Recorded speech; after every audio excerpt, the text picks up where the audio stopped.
Sweet, sweet, sweet, sweet. You guys, welcome. Good morning, good afternoon, good evening. My name is AJ, and this is Digital Awareness Space. Thank you guys for joining. Thank you guys for taking your time out of your day to spend time with us, with me. Um, and I'd like to start off by apologizing to absolutely no one. The Digibyte community is fucking awesome. You guys were able to crush DigiSwarm AI bounty in literally 4 days. That is amazing. I can't thank you guys enough. Everybody that went out there and donated for DigiSwarm and Jared. As you guys can clearly see, that's already paid forward, almost doubled. And uh, today we'll get in touch with a couple of the things that are new and that we got going on. And I guess the topic of today, usually, like I tell you guys, I like to have a little script and whatnot, try to, stay on task. But unfortunately, I don't have one today. So we're just going to go off the dome and I'm going to use the community as my help for anything that I may get wrong today or may not know and learn, right? So the topic of the day today is, as we all know, we need price oracles, you guys. We want DigiDollar. We need price oracles.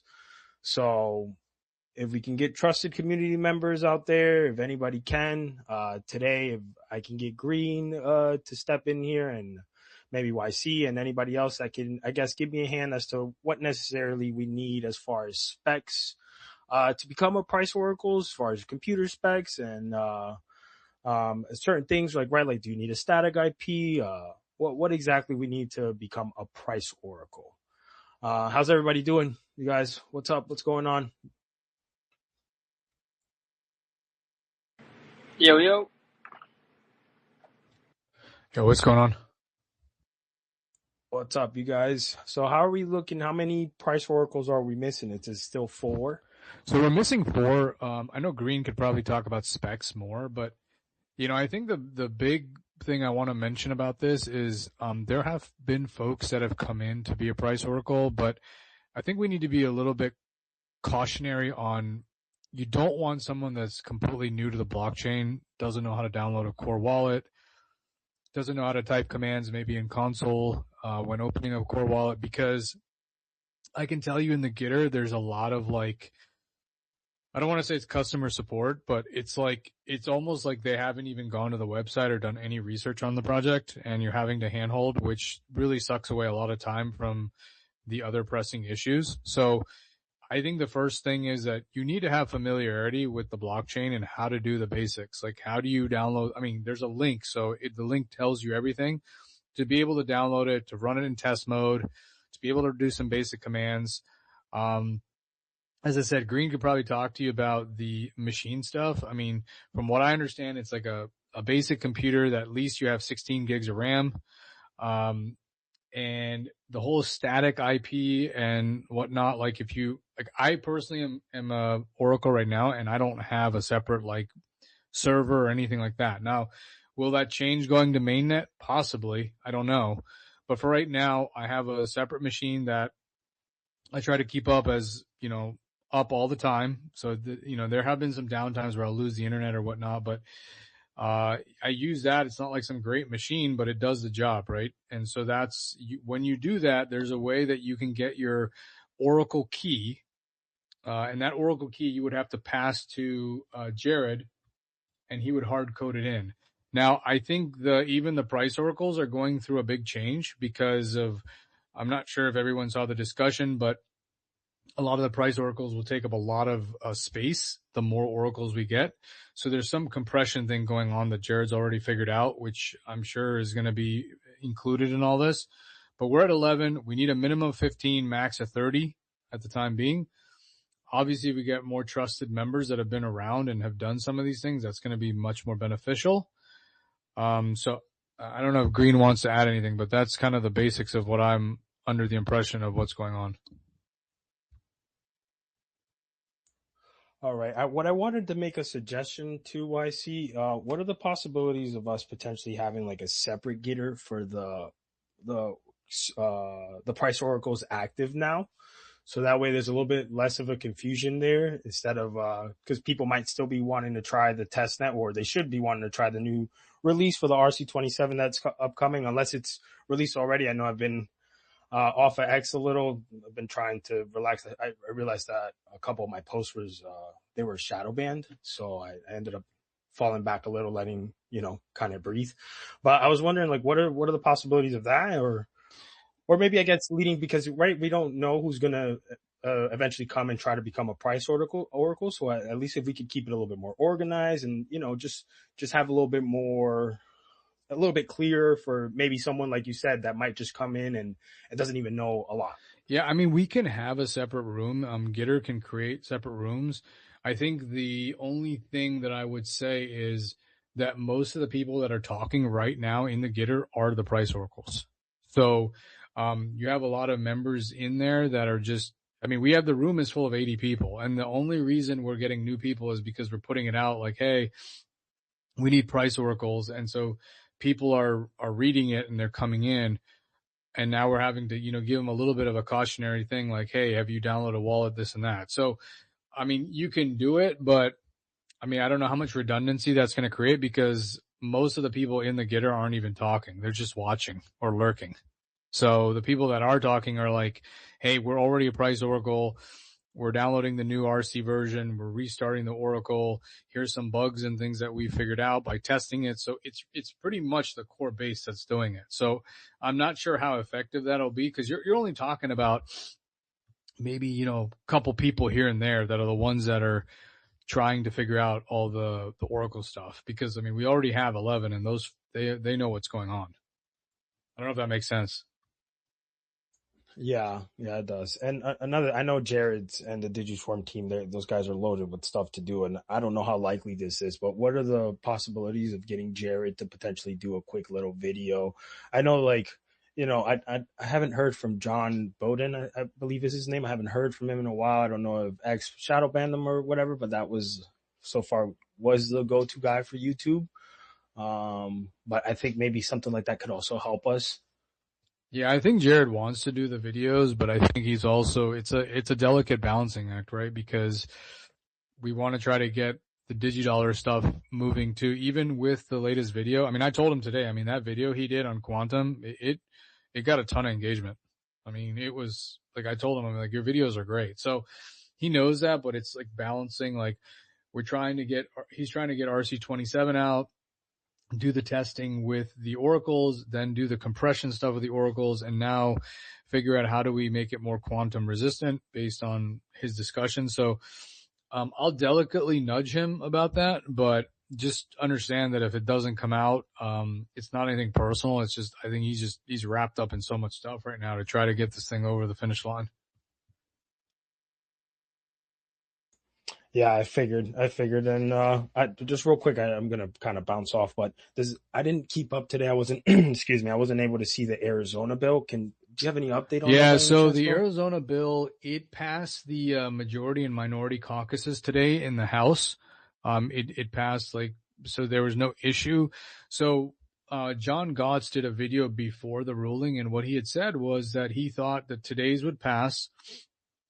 And then the next thing is it's going to go to a floor vote with the whole House, which he also thinks is going to pass. And then right after that, it would go to the governors for signature, which I know a lot of people are not very encouraged by whether the governor is going to sign it. We don't really know.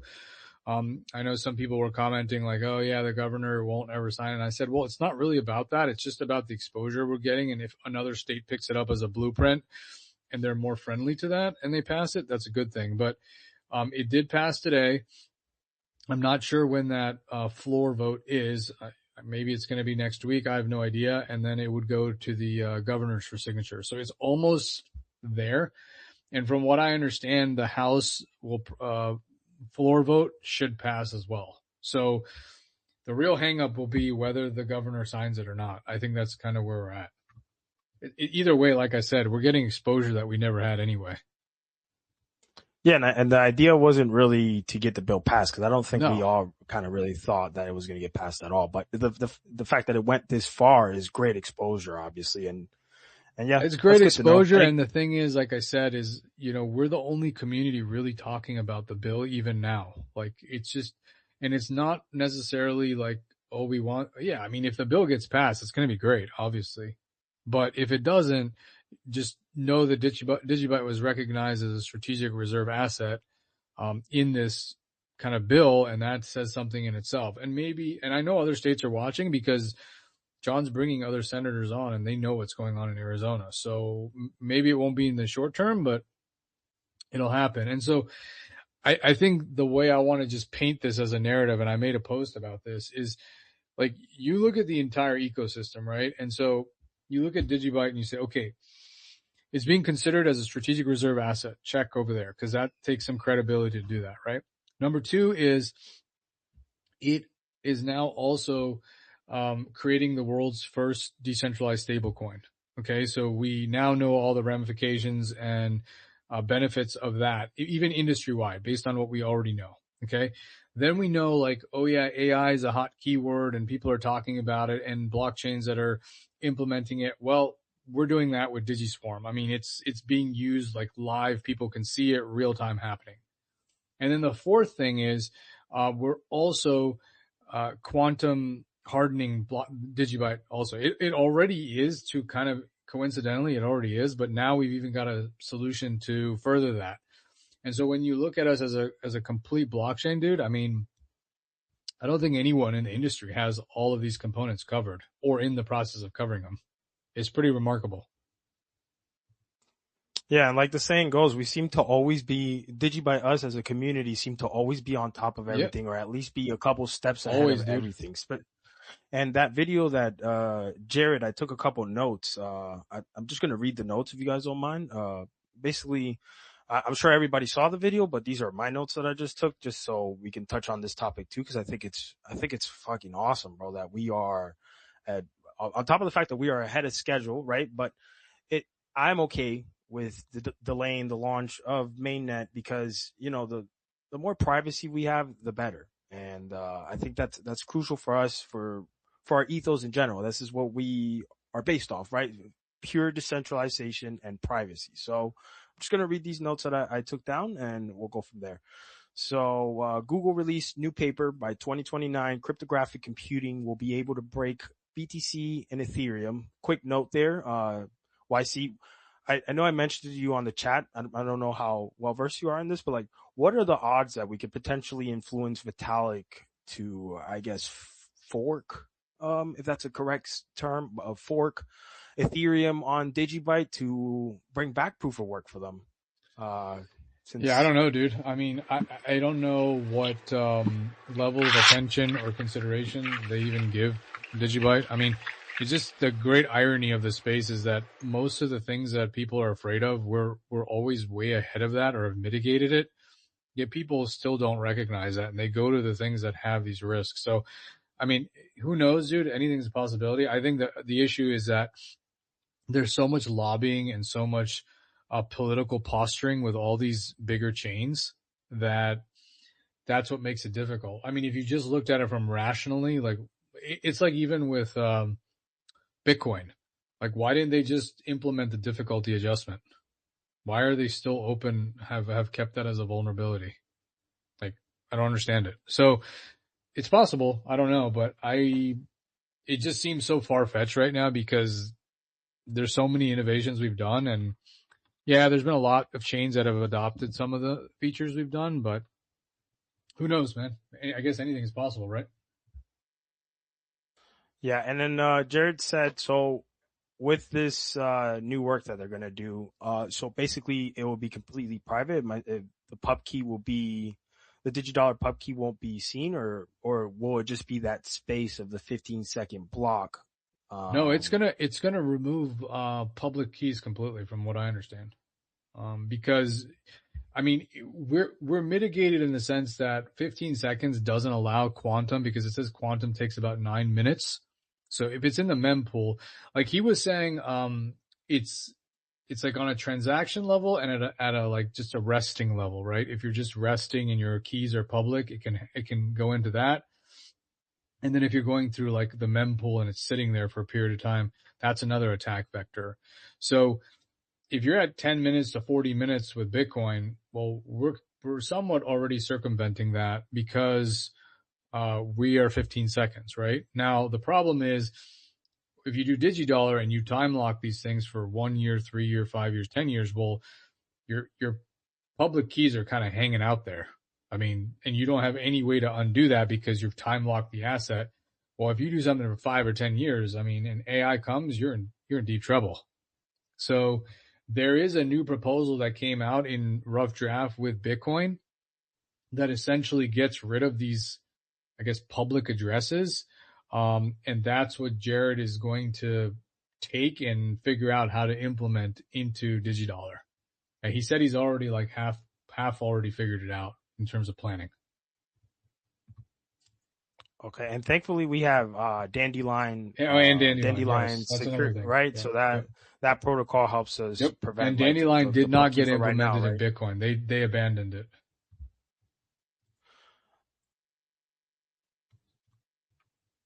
All right, now to touch back on the oracles. Green, you there, bro? If you don't mind, just you don't have to say much, but just touch on your specs as far as I know. You said you have a beater PC, but maybe people don't have beater PCs laying around. Maybe you can inform them on Yeah, no, I got you.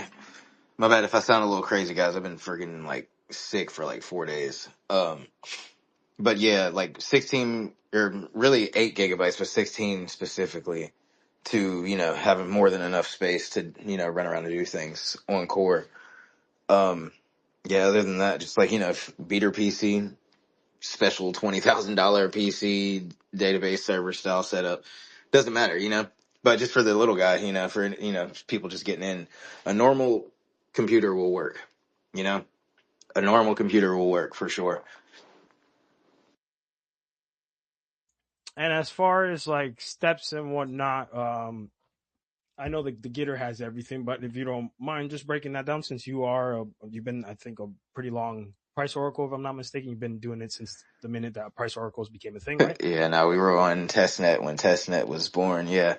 Wait, hold on. Were you talking about like normal 8.2, 6.2, or are we talking about 9.26 testnet right now?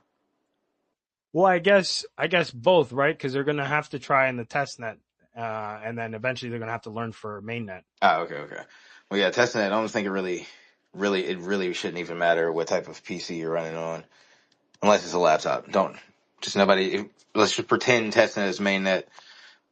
16 gigs of RAM, just to be safe. Steps, literally just download Core Wallet specific to your operating system. So if you're on Linux, download it through Linux. You can use the bash commands or whatever. Windows, just straight up download it. The download will hit your downloads file inside of your browser and say, do you want to keep this file? Keep the file. Yes. If it's your first time, or really doesn't even matter if it's your first time, literally just let Digibyte Core do its thing, follow the prompts. You know what I'm saying? Like, let's just pretend we're just now first downloading it and you're on GitHub. You scrolled all the way down to all the source codes. You see Windows, you click it, boom, it hits your downloads folder. Then from there, it's going to hit a flag because, it's not like, I forgot the correct term, but, it's going to hit you with a flag saying, do you want to keep this? Hit keep. Then you're going to click it again, keep anyway, boom. It's going to, the target files are going to be in Digibyte. I forgot the exact, but yeah, just follow the prompt the whole way through, literally. And then you're just going to have to create the config file. You don't have to put anything in it if you don't want to. You can literally run a core wallet without a config file. You just have to have the file sitting specifically where it needs to be in app data. So it'll be like, you just literally read the steps in GitHub to figure out how to open the data file so you can add the config file into it. Or just ask an AI. Literally, like all the AIs are well versed in Digibyte by now, it just in blockchain period. So really, yeah, just go with the flow, just do what you need to do. Just download, not even saying like, oh, just download, but literally it's that simple, especially if you're downloading it for the first time. Just let the system take over and do the work for you, create all the files for you. And yeah, that's pretty much it. So Also, you don't want to keep like your actual core wallet in the same price oracle computer, right? Like you want to make sure that it's pretty much fresh and it doesn't have your core wallet and your funds in there, right? I mean, I've got a testnet node running on not like a main node, but a node that I do consider as a, like not a play around node. Yeah. So I mean, personally, you just have to know how to set up your directory files. So yeah, for people who, yeah, dude, yeah, because people are gonna get confused and be running 9.26 on mainnet. Um, I got a video out there. You can drop it in the comments. I'll send it to you or whatever. For people who are on Windows, um, people who are on Windows, you know what I'm saying? That'll show you how to set up your data files so they don't conflict with each other and you're not accidentally loading on mainnet. So yeah, that's the only thing about testnet. There's been a lot of people that have came through the getter or just have tried to download it in general, and they already have a, you know, a real core, or not a real, but a mainnet core wallet 8.26 or 8.26.2, and it conflicts with that wallet. That is the only issue that I've been seeing with newer people trying to get into getter. So yeah, if you're not familiar with, you know, like directories, just ask ChatGPT and like, you know, it'll pretty much explain it to you. And once you understand what the directory is, it's just the directory of the file. Like, I don't even know how to explain it. I just know what to do. I've just done it so many times. But yeah, just ask an AI, guys. We're in that era, dude. Like, Cloud Code just got hacked, or not got hacked. Their source code got leaked supposedly. But you know, literally they know everything. They're like literally, if it wasn't for AI, I probably wouldn't even have a core wallet. Well, yeah, no, we could say that. We could say that because yeah, we could say that. We could say that. But yeah, And I'm sure Green, you're cool with somebody just DMing you since you're very really well versed, you know, in case yeah, anybody needs you help. will show up in spam So, most likely if I don't follow you. Just so you know. So you're gonna have to like, oh yeah, give Green a follow, obviously, and that way you guys will be able to contact him. And then obviously you could send some messages my way. I'll try to get with the right people. Obviously, Gitter's always the best spot. But I know that it could be a little intimidating. You know, you go into Gitter, and if you're not, you know, sometimes it might look like some coding shit. Not to me, but like, you know, if you're not used to it, and you go in there, and it's just might seem like a bunch of gibberish to some people. Feel free to reach out to a community member, and you know, ask, and then you can get directed from there. yeah, yeah, definitely, definitely. Now, one thing I wanted to touch up too, I see. I know you mentioned when was it? I posted the other day. So what? So I just want to understand this right. So will there actually be a possibility where you could delegate your miner over to power an AI? Um, if I'm not like if I'm understanding that right, will that be something that Digibyte will be able to do to power your AI agent? What reference are you talking about? Because I don't know anything about that. Where did you So read that? that was the post that Jared put where he was like, "What if Digibyte miners could power AI It's talking agents about and DigiSwarm removing the models one mining algorithm to replace it algorithm?" with proof of Oh, inference or something. I proof of forgot. inference or proof of okay, yeah, yeah, yeah. Yeah, like how likely are we to potentially see that? Because like we were speaking about it before, and as you know, the price action isn't really beneficial to miners, but like you know, serving a purpose in AI agents that could be a whole new level Well, I think it's of. it's it's a possibility. I just don't think that kind of deployment is going to happen anytime soon. I think you're easily talking 12 months, maybe 18 months. Now, I don't know how fast AI is going to come here, so maybe it will have to be sped up if that was a real possibility, and you can't even take that long because you don't have that long. So I don't know, but I don't think he was. I don't think he was just putting it out there as a what if. I think it could really be a strong. It sounds amazing, because if you do take out one algo and you have that, and it's combating, anything that's an edge case or any kind of issue, and the other four are doing their thing. I mean, it sounds cool. I don't know all the technicalities around it, but I actually forgot about that now that you even mentioned it. That's how much stuff is going on right now. But yeah, I don't know the specifics of it. But how much of a possibility is it? I mean, it's definitely a possibility. Yeah.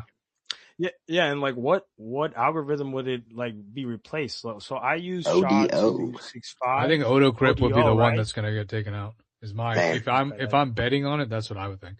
yeah, I seen somebody said something about it the other day, and it's funny because John, John Bowden, bro, he's always asking, why can't we swap out AutoCrypt for something else? Well, AutoCrypt might be what we swap out for this proof of inference, which seems amazing because people would basically be able to earn from powering DigiSwarm, you know?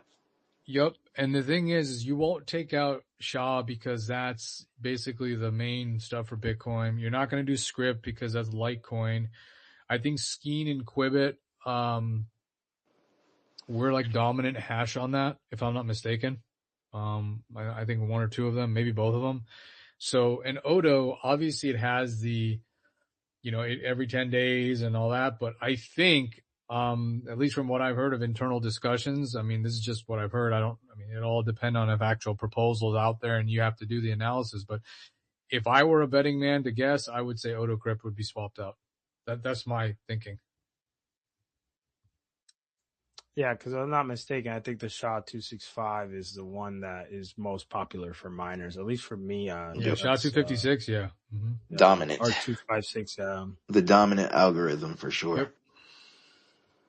Yeah, I don't think those there was discussion about RandomX and I don't remember the other one. I can't. ProgPow.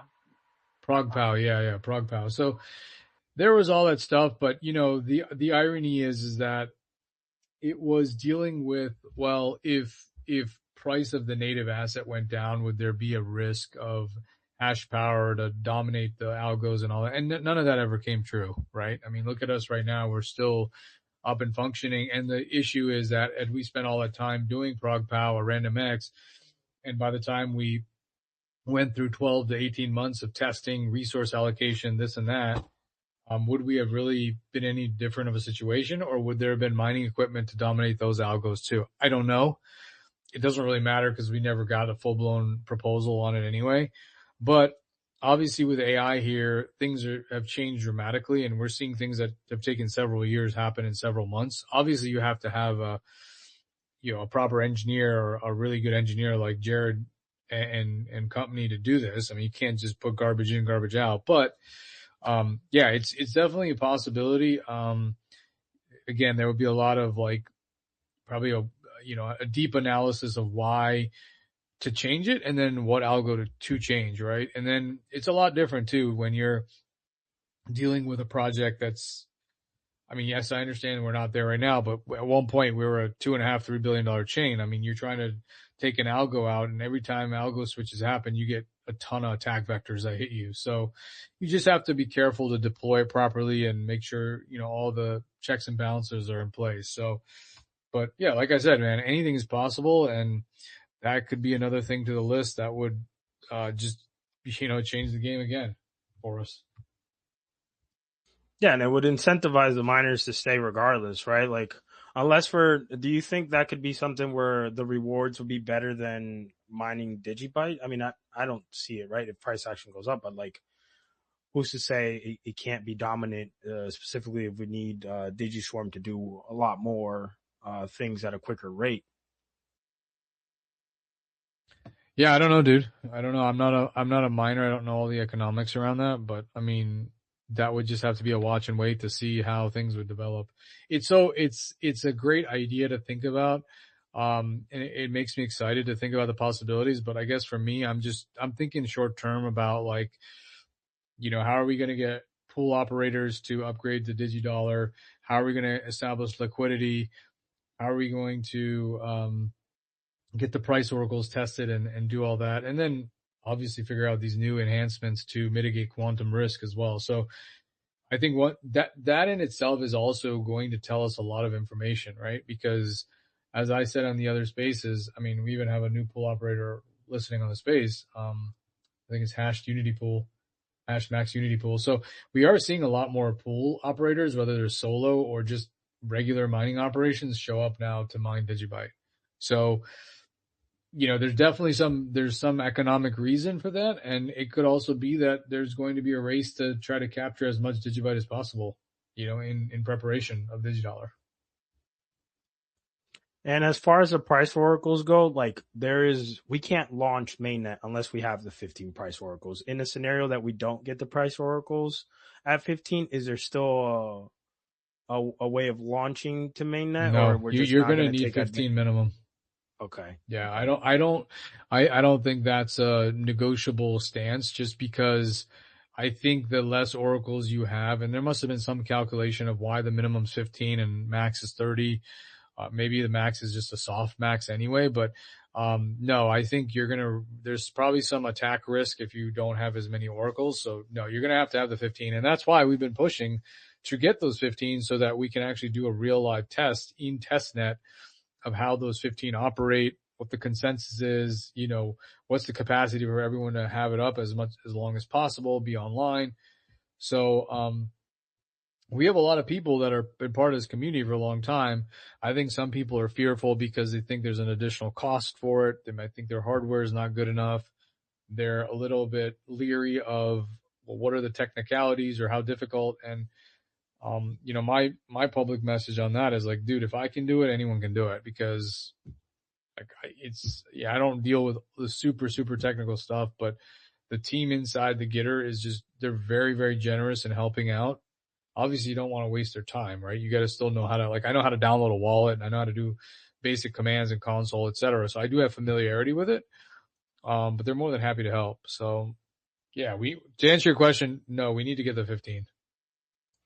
And I don't know if this makes sense or not, but like, what are the possibilities of maybe if someone has like a BitAxe, and I guess if you connect that to a Raspberry Pi or something, can that be potentially turned into a price oracle, right? Because if a computer is too expensive, the BitAxes right now, you can get one for like $350 or something like that, and a little Raspberry Pi is another $70. I think, in Green, you could probably speak more intelligently about this than me, but I don't know if it's necessarily like where you get, like, I don't think it's about like whether it's a computer BitAxe or Raspberry Pi. I think the key is, do you have the bandwidth to stay up 24/7? Because that's your responsibility as an oracle. And then I think, and I don't know if this affects it, but if you start getting more and more users, does that impact anything of like the actual oracles, like in terms of like requests, or if it gets pinged for the pricing? I don't know exactly what the nuances around that, but you want to make sure eventually you have enough bandwidth that it doesn't like overload and take your node or your price oracle out. So at least for testnet, I don't think that's a problem, but anyone else can keep me more honest, because I don't know all the back end around it. And I guess another question would be like, I know a couple people had questions for me that I was reading that said, like, what about the firewall situation? Like what happens when you do become a price oracle? What do you do with your firewall? Is that something that just goes away? And what risks do you take of, potentially, God forbid, but you get a DDoS attack? Well, the DDoS attack, and also the other discussion is like, what do you do about just being doxxed as a public oracle? I think that's another thing, and I don't know if it's been really addressed. I put it in the Gitter, but obviously we're now trying to change some of the space requirements for oracles and all that. So I mean, I don't think it's a resolved conversation. I think it still needs to be discussed. I don't know what the solution is around it, but I think people have brought it up. Like, multiple people, including myself, have brought it up, that concern. Because, I mean, who they are when you go to the website. Yeah, because even if you put a static IP, I mean, you still run that risk, right? Unless you're like really well versed and you have a server that you potentially runs multiple VPNs on it. But like, how accurate is someone, to have something like that? I'm sure the developers in Gitter, I would say a good more than 50% probably have that, but your average, average person is not going to know that, and or even more importantly, they're probably not going to want to fund that too, because that's not going to be cheap. Yeah, and I was thinking of setting up a bounty, but I'm going to be honest with you, and with the community in general, I think we shouldn't give a bounty to a price oracle, because this defines what it means to be decentralized, and our belief in the digidollar, and our necessity for a fully decentralized stablecoin, right? Because this is what really moves the engine as fully decentralized, the fact that anyone can be a price oracle. So yeah. Yeah, I mean, I think it's a little bit, how do I explain this? I think we say anyone can be a price oracle, but in theory, I don't think anyone can be a price oracle, if that makes sense. Like, I think you have to know the basics of who we are, what we stand for, how do you set up things. Like, I mean, yes, in that sense, if you're in the Digibyte community and you've been participating and you just haven't done it, but you're familiar and you do transactions and you know, well, yeah, then anyone, quote unquote, can be a price oracle. But I don't think any person, like if you're just in crypto and you trade and whatnot, and you have never heard of Digibyte, but you're like, wow, price oracle, and I want to come in because price is so cheap, or I see upside, and now they come in. Like I've even had a concern. I mean, and this is just my own personal view, but I mean, it doesn't mean everyone has to agree, but I personally would be a little leery if a person was just a full blown speculator. I don't know if I want them as a price oracle, honestly. Yeah, I agree with Because that. I mean, Whoever and is a I'm not price saying there's oracle, anything wrong with being a price oracle, because I know people trade and do all that. That's fine. You got to do what you got to do. But if you're trying to speculate and your intention is completely based on number go up, you're not really the right candidate to be a price oracle, because regardless, the price oracle has to have stability regardless of the conditions. And so, if you're doing that, that makes me a little nervous. And I've actually seen, I think I saw someone that came in that, again, I don't want to make the assumption, but based on a lot of tweets, it's a trader. And I don't know if that's up to the community. I can't make the decision, but as a consensus, I think there has to be some minimum requirements. So like when you say, again, anyone can be a price oracle, I think that's anyone with an asterisk is what I'm basically getting at.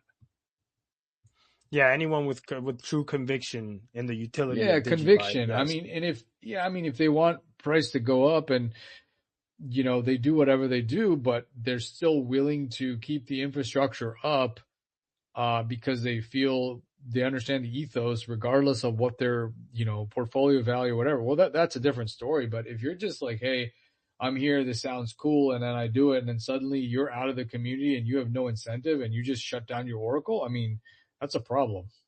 I don't want that.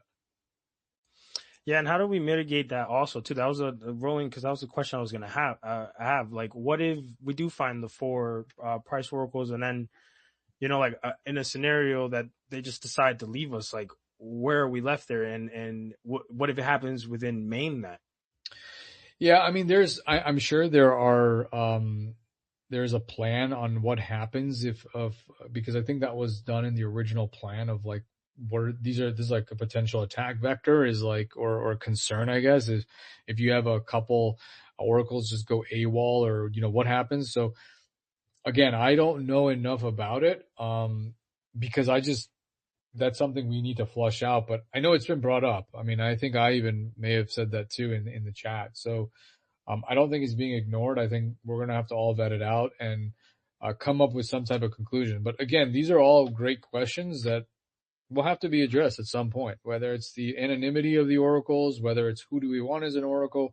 What if we have an attack where 3 or 4 of them get knocked out and 20 or 30% of the pricing goes offline? What then? What's the mitigation plan there? Those are all things that are relevant and very important.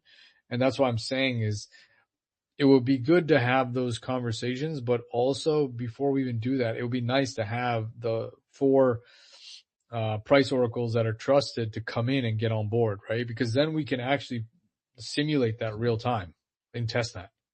We can say, okay, like we really do have 15 oracles. Let's just simulate all these situations we're talking about. Let's knock out, like, let's say 5 of them go offline. Then what? What happens? How do the other 10 operate? Or we have 10 or 15 oracles that are all like, hey, we've been in here for the long haul, we're going to stay here, our infrastructure is good enough, and we're going to be staying. So I mean, most of the folks we have right now, they're all good folks. I mean, they'll keep it up. But I think, again, we're trying to get more. You are inviting people that maybe don't know the whole exact story of what it's going to take. That's all I'm saying. Now, seeing as to that is a main factor, right? Like we want trust, we want OGs from the community, and not necessarily OGs from the community, but people that have actual conviction and belief, not just price action. Now, with me saying this, like, what are the capabilities that I guess a current price oracle right now? I know it wouldn't be as fair, kind of trump over being decentralized in general, but like, what if someone that's already a price oracle, can they run a secondary price oracle, or would that be something that would be frowned upon? Which I believe it probably would, but in this scenario where it seems like we're having a hard time engaging somebody to come in and become a price oracle. Like, well, I know Brian, Chopper Brian, he's in there. He's already offered to do multiple price oracles. He himself would rather it be more diversified, but he can do that. I mean, even Johnny, I think Johnny would probably have multiple, but that's fine. But again, you don't like what happens if both of them get knocked out and they're doing 3 each, right? So you're dealing with the same risk, just in a different way. So I know Johnny's talked to like 3 or 4 people. I've talked to 3 or 4 people too about being price oracles. So I think we have a good population of people that are trying to think about what's it going to take. Can we do it? And so we're going through the vetting process. So it's not that we don't have interest. I think it's just people need more information. They need to be more comfortable. So we'll get there, but I think we also need to be steadfast in knowing that if we don't get it, we're not going mainnet till we get that. So that's why I've been pushing, hey, let's get some trusted folks in, especially people that have been in the community for a long time. I mean, they know how we operate. And maybe they have privacy concerns. I don't really know because I haven't talked to them that much, but that may be something else that could be holding them back. But like I said, I think we just need a little bit more concrete plan. And because there's so much stuff going on at once, we haven't been able to hash out all those details yet. They're all good questions though, by the way.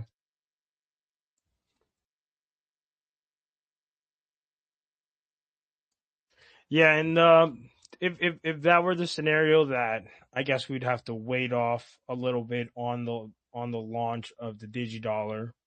Um, what is the I know you said there isn't a possibility, but what if we're just pressed for the DigiDollar to launch? At that point, will there be almost like an emergency button, like, okay, let's launch to try out mainnet, or would DigiSwarm and Jared kind of keep that huddled up and make sure that we don't launch? Because I don't want them to feel pressured, right? But like, we don't know where exactly these guys work volunteer, right? And it's only so much like headspace that a human being can take, and I know that Jared and these guys are doing well more than anyone can ask, like, right? So what is the fear of potentially doing like an emergency launch? Yeah, I don't know about an emergency launch, but I think you also have the just general macro considerations of like how fast AI and all the stablecoin stuff, the Uncertainty Clarity Act. So I think there's already like, and I don't want to I don't want to say, I don't want to speak for Jared, but I think he knows that there's a little bit of a deadline too. Just like if you're looking at it politically and also macro wise, like what's going on in industry. So I don't think you can just sit indefinitely and just keep talking about it. I think, my humble opinion is it has to probably get launched sooner than not, but we're also not going to launch it knowing there are vulnerabilities or concerns, because that will do more damage. So I think it'll all work out, honestly, with the price oracle stuff. I think the biggest thing right now is to figure out the quantum resistance stuff, like with the keys, which I know Jared's working on because he's talking about it and doing videos and things like that. So we'll have to see. I mean, the other reason I'm not as concerned about the price oracles, at least right now, is, I mean, because of the quantum stuff, it's going to hold back, DigiDollar release for another 30 to 60 days. I think that still will buy us more time to get and vet out the existing folks that we have and get them acclimated. Now, you think maybe we should incentivize, again, I know it wouldn't be as fair, but just for our sake, right? And to, like you said, the macro about Digibyte, like maybe incentivize the price oracles to run 2 at a time. I know, again, it could, we run the risk of multiple of them going down, and that could be a little bit worse, but can it also benefit us if the current price oracles that we have maybe run 3 at a time? And again, I know that this is a lot to ask from the current people that are running it, but in a scenario like, we have to get going, like, could that be the next best thing? I don't know, dude. That's not a question I can answer because I'm not in a position to run more than one. I think I think that these are all fair questions, and I don't want to sound like I'm being rude, but I think because you're questioning it or anyone else may have that question, my recommendation is to come in the getter and ask that, because those folks are in there, and maybe that's a broader discussion that needs to happen. Is like, hey, we have 11 oracles, they're coded in, they're going to be released in RC27. Do we want to go ahead and just proceed and add these extra nodes with the same person to get to that minimum, or should we concurrently work on both? I mean, that's more of a discussion question that should be in the public Gitter channel. I really can't answer that. All right, and then do you have as far as RC27, we should be good to launch that without the price oracles, right? Like that's still gonna launch. Yeah, I think that's supposed to come out in a couple of days. And that's going to test on the 11 oracles we have, which is more than the 9. So there will be some other like testing going on with that. So yeah, my understanding is that's coming out in the next couple of days is what I've under the impression of. So yes.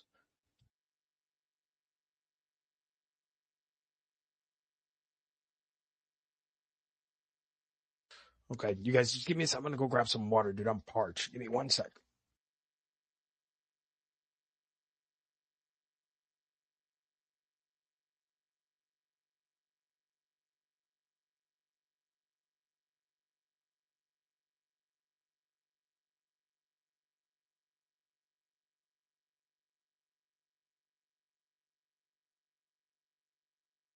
All right, sweet. I'm back. And I saw yesterday, I haven't been on, but if you guys don't mind, just giving me a little quick recap on Johnny's space. I know he didn't record it. It was probably some really good, juicy stuff, but you guys kind of remember, you wanted, keep me up to date. Yeah, I mean, I started off that conversation just to get Johnny's feedback on DEXs. And we came to the same conclusion, which was that some of these platforms aren't as decentralized as we think they may be, right? Just because of their back end history, who they're dealing with and how the industry's evolved. But we also realize that we can't operate just in a black and white situation. It's not like, oh, well, we don't agree maybe from the ethos part of it. Now, obviously, we don't want to risk people's funds and their security. But if it's a question of like, we have to operate in the gray, then we need to think about that, because there are some people that are coming in and they're like, look, we like Digibyte, but we're not going to do anything on any centralized exchange. And we only want to do it through the Thorchain, or we only want to do it through Maya.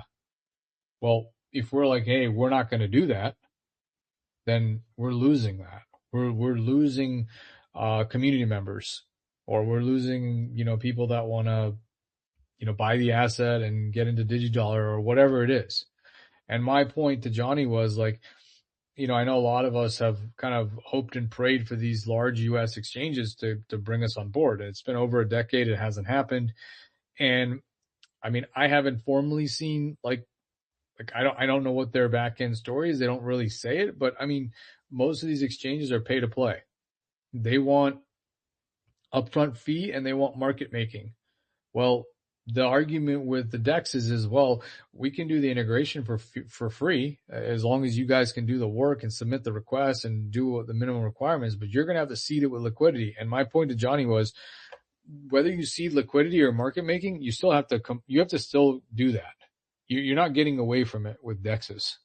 The thing you are getting away is that you don't have to pay their listing fee, and you might have a little bit more pseudo control, like kind of in the middle with the DEX type of thing, but not fully a DEX. You get that functionality and optionality. So my point was that we just need to think about pursuing that. I mean, we have Bison Wallet, we have Komodo. Komodo got bought over by another company, but I've used their wallet. It's great.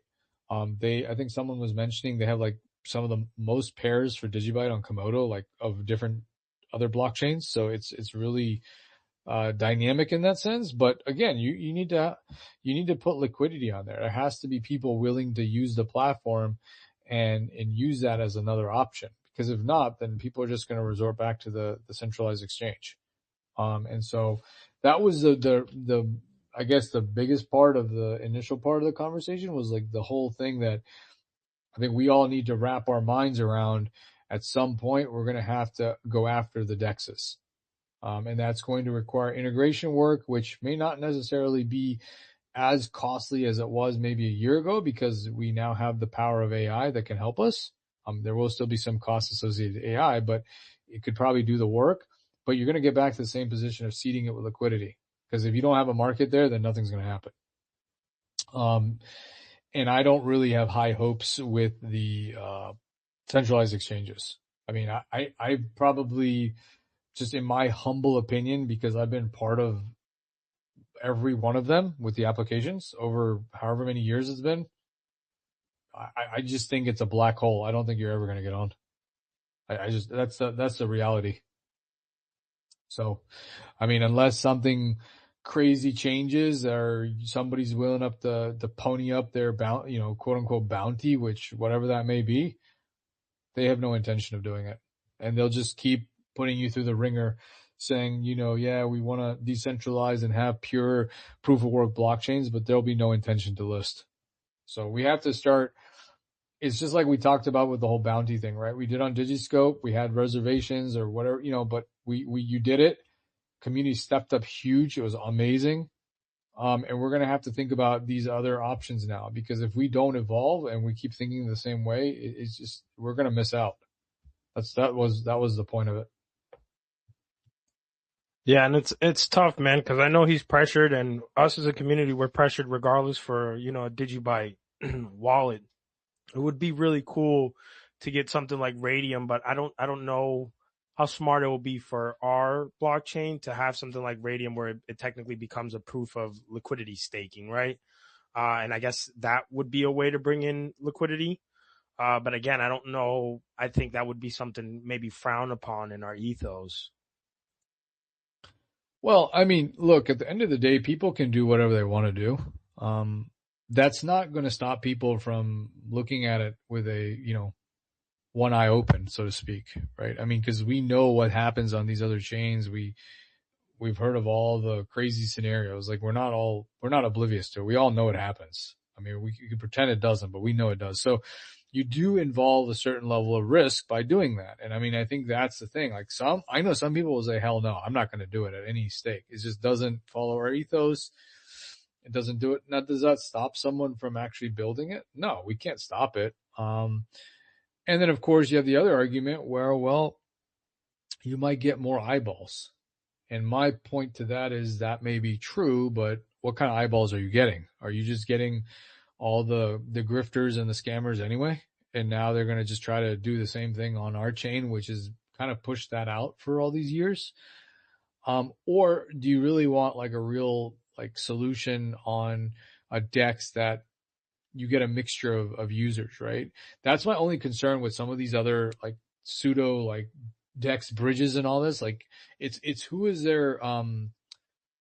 their users? Like, what is their avatar of their user? I mean, if you're talking about the same, 15 people that are rug pull, I don't care how good it is. I don't want them. It doesn't go with us at all. And yeah. I mean, that's not me speaking. There's enough people in the community that are on the lookout for that, and they'll call it out in a second. So now if you go back and say, okay, well, I got Maya or I got Thorchain or I got, whatever else. And it's like, yeah, well, we have to seed it. These are the risks, but we're integrated. We have optionality. Well, yeah, you're still going to get people that are like, I'm not going to use it because I don't want to give them access to XYZ. And then you'll get some people that are like, you know what? It's a better option. We're not on Coinbase. We're not on Gemini. We're not, there's liquidity here. I really like Digibyte. There's no real US thing, or I can't get the liquidity from crypto.com. I'm going to use Thorchain or Maya. Sweet. That I can't really argue against. I understand that. So I think, again, like anything, dude, like you're going to have to go through it as a community and vet it out. And that goes back to this whole original discussion, which was there's plenty of bounties. There's plenty of work to do. But people will have to step up and do that, right? Like the 5 of us, 10 of us, 15 of us can't do everything. We need other people to, like, if it doesn't mean you have to be a dev, just go find out the requirements. Like, what does it take? Like reach out to the product owners and say, okay, look, we're thinking about it. You said you can integrate. What are the steps of integrating? Like, what is it going to cost? What is it going to take? Like, at least give us some kind of blueprint. Because right now we don't know. We're all trying to fetch that information on our own, and we've got like 10 other things we're doing. So it's my request and my hope that people will just step up, and if they want to see us on something else, they need to get the information. Yeah, and I that agree to with me is that. like low hanging fruit, dude. Yeah, I agree with that too, bro. Because it's like tough. Like me personally, I don't mind the bridging. I just don't think us being 12 years in the game, I just don't think we should be in the bridging game. I think we should be able to provide our own liquidity. We should be able to, establish our own DAB and feed the Yeah. DEX. But unfortunately, being decentralized and fully volunteered, it's a motivation that we have to build. And I think that part is, I think that might be the hard part, right? When you have a fully volunteered, decentralized blockchain is, I don't feel that everything should be a bounty. Like, and there's a lot of people in Digibyte. It's kind of hard for me to believe that people don't naturally want to come in here.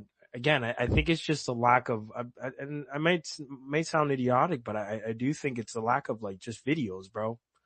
I think that's just the age where we're at. A lot of people, see videos and it's kind of like that's their way of, gaining the information and wanting to go above and beyond to do the steps. But my point is, AJ, like that may be true, but all I'm simply saying is that we can't, as a community, rely on a Jared to just do those videos, or Dave to do all those videos. Like, if there's information that you have the capacity to explain to an audience, then that might be your thing. That might be like, okay, you don't want to be on a video with your face or whatever. Okay, well, there's ways you can just do a voiceover and just show up the screenshots, or give an explanation of why. It's like even when Green does these DigiDollar video, right? Like how to set it up. I mean, that's sweet. I mean, people can put it on repeat. He does it and explains it like if you have no idea how to do it, and it's worked. So we just have to have more people do that. So I'm not debating that. You're probably right. People want to see a video, they want to do it, but just to sit there and wait for Jared or a few of us to do that, I think that's not also a very good strategy, especially when other people can do it. Like, there's ways to do it. If they don't want to disclose their identity and all that, there's ways around that too. It's fine. Yeah, and actually, I mentioned that we shouldn't do a bounty, but I completely forgot. In Digiscope, Johnny has bounties where you could literally apply, almost like a quick little 5 hour a week. You could apply on Digiscope.me, and for those of you guys listening out there actually are already bounties. If that's what you guys need to help push the motivation. I think we got a speaker here too, see.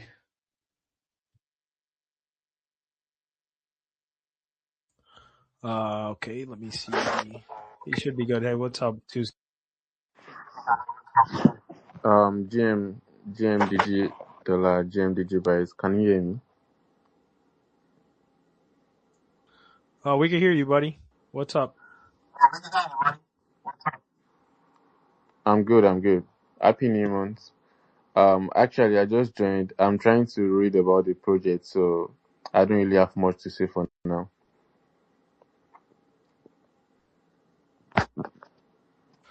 All right. Well, this is the DigiDollar awareness space. We concentrate. Well, I try to concentrate heavy on educating about the DigiDollar, which is decentralized, the world's first decentralized stablecoin. And as I don't know how long you've been here, but this is the Digibyte community. And the premise today was price oracles, which is something that we need to launch our stablecoin. That's what we've been focusing on today. And since you said you're new, have you gotten a chance to maybe look into Digibyte, look into Digibyte.io, maybe inform yourself with some stuff? Do you mind just like letting us know where you're at in your knowledge? Nah, I'm just scrolling through the X page currently, just to read more. I've not gone to the website yet. Well, one of the easiest ways is Digibyte.io. And then I'm going to go ahead and grab all the links and put them in the space.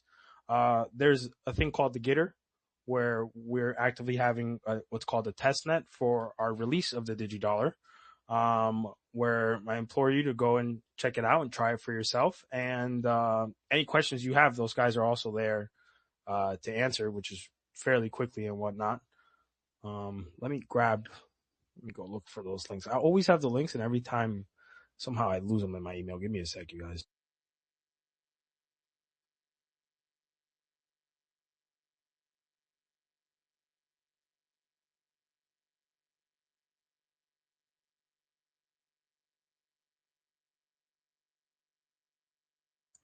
Hey, Green, you're there? I don't know if Green's been getting kicked out or not, but Green, you good? Yeah, no, I'm good. I've just been listening. I spoke to John yesterday. He also said Koinami planning to open their own exchange. So that could be a way That's a good point, in. Con. Yeah. Yeah, that would be another big thing. And I think Johnny also said they're on 8.26 too, from what I understand. So weren't they that they were having a hard time? They did update because I remember Johnny saying like they did. Yeah, I mean, I was in a discussion that my understanding was they were on 7.1, 7.3 because I brought this up, and from what I hear from Johnny, he says they're on 8.26.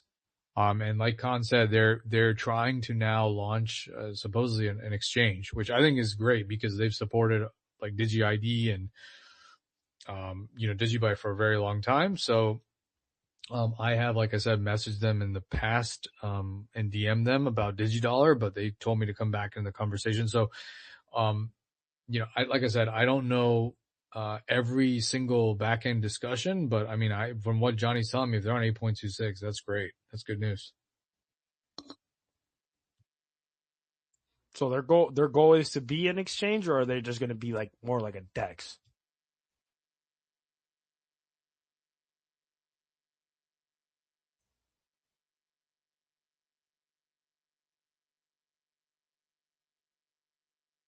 I think they're planning to be an exchange.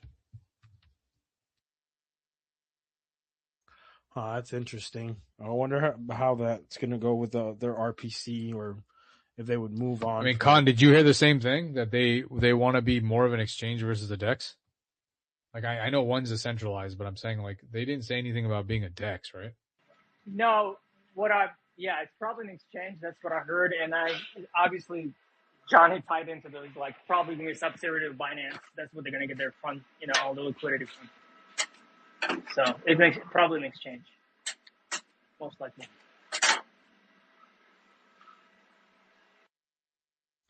It'd be cool to make like the world's first decentralized liquidity platform. I'm going to try to figure out how we can get in touch, and maybe I learn about that, because that could be something that we could potentially focus on while in the meantime we wait for the DigiDollar to launch. If we could somehow figure out how to do a liquidity staking that's fully decentralized. Again, I don't know exactly how that would work.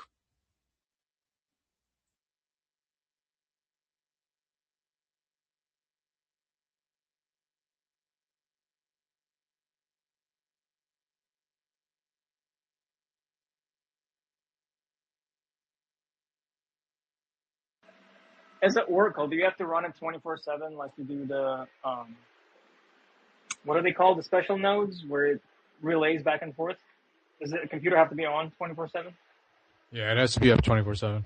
Okay.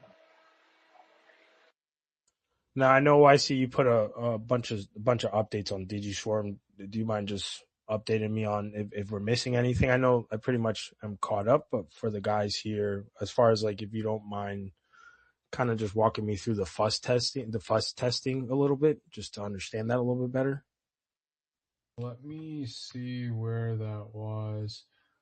The fuzz testing just ran, I think it was like 233 tests that it did. Let me just see if I can figure this out so I don't say anything inaccurately, but it's more just trying to think about it as like institutional grade testing, right? Like you're trying to figure out any other edge cases that have problems. So what happened was I think Jared had done 50 commits. And so they added like 8 more fuzz kind of tests to work because it was primarily on Bitcoin's upstream like suite, and that was only for one algo with 10-minute blocks. So obviously, because we have multi-algo and 15-second blocks, it was different. So they did like 18 new tests for core protocol, 7 for DigiDollar, and then at the time they found 5 bugs, and mainly those bugs were all related to DigiDollar edge cases, which is good, dude, because I mean, we hadn't figured that out, but until they implemented the fuzz testing, it figured that out. It fixed them. And I guess now there's no crashes and no weird behavior, and all the targets, that 208 targets, are all passing. So that was the original like fuzz testing. It's more just again, find another way to attack it. And of course it found some issues. I don't think it was anything like insanely crazy, but it would have caused problems in DigiDollar, and it DigiSwarm fixed it all.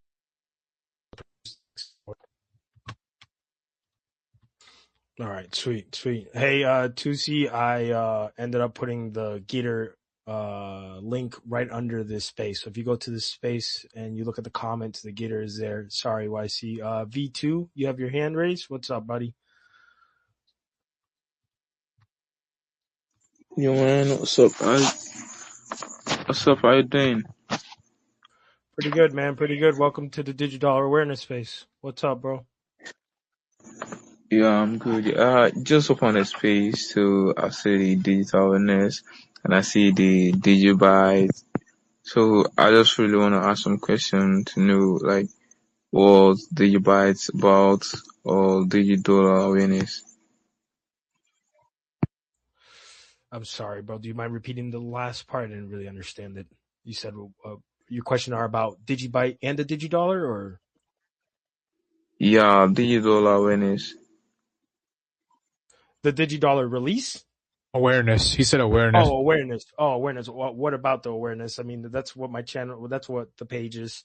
I pretty much try to focus and gather up as much as I can and word it in a way that I feel that I understand it, and then pretty much put it out there and break down everything and anything that has to do with DigiDollar and any updates that we get from Gitter and from DigiSwarm and Jared. Okay.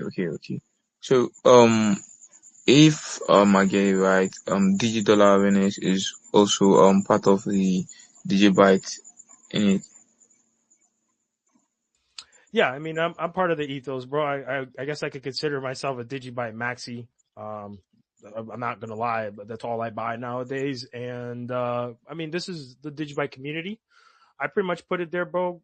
You don't have to like it or anything. You could literally copy it and do your own post and try to understand it. I'm not one to really care about the following or any about that. The whole reason why I do this is specifically for the community to literally copy and paste my stuff. Just grab it, make your own posts. You know, the clearer the messaging is out there, the more understanding we'll have in the community. And the yeah, I mean, that's pretty much it, right? Like the more understanding we have and the clearer the messaging can be, the quicker the adoption is, and the easier the adoption becomes. All right. That is pretty good. So, I'll check out the website on the Digibytes to know like what is really all about the decentralized blockchain and community. I would love to know more new well about it and see how it could be. It's actually a big project though. You guys are really doing a great job. It's already big, yeah. So I'm gonna check it out and see how it's gonna help the space. Yeah. Thank you, bro. Thank you. I appreciate you for being here and taking time out of your day to join us, man. And if you check the links in this particular space, I put the Gitter there. Definitely, bro, go try out. We're releasing a new RC27, which is our test net for the DigiDollar. And you can trial and error there. The guys are more than helpful. Any questions that you have in that Gitter, they'll respond to you with adequate time. But you have the capability of trying out the DigiDollar for yourself, seeing how it works, learning your strategies, and just getting more familiarized with the stable coin for when the mainnet comes to launch.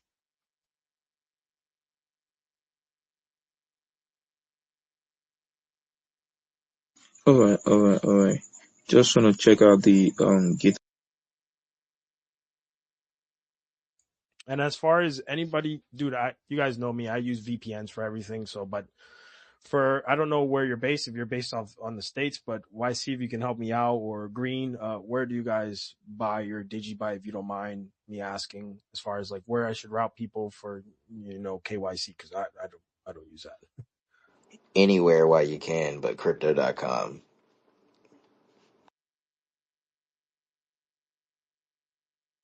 So yeah, V2, if you were wondering, crypto.com if you're in the States. I'm not sure if you're not in the States. I like to use CoinEx. You need a VPN for it. Not financial advice. I'm not telling you to use it, but it's one of the ones that I know definitely has. And I I swap BTC for Digibyte there, and yeah.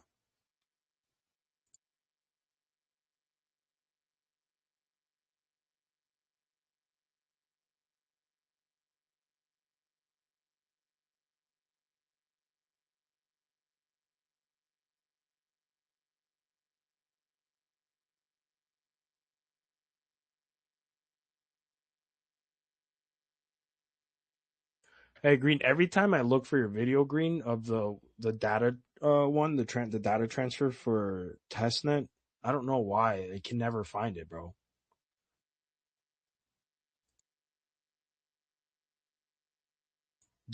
You don't have that up anymore?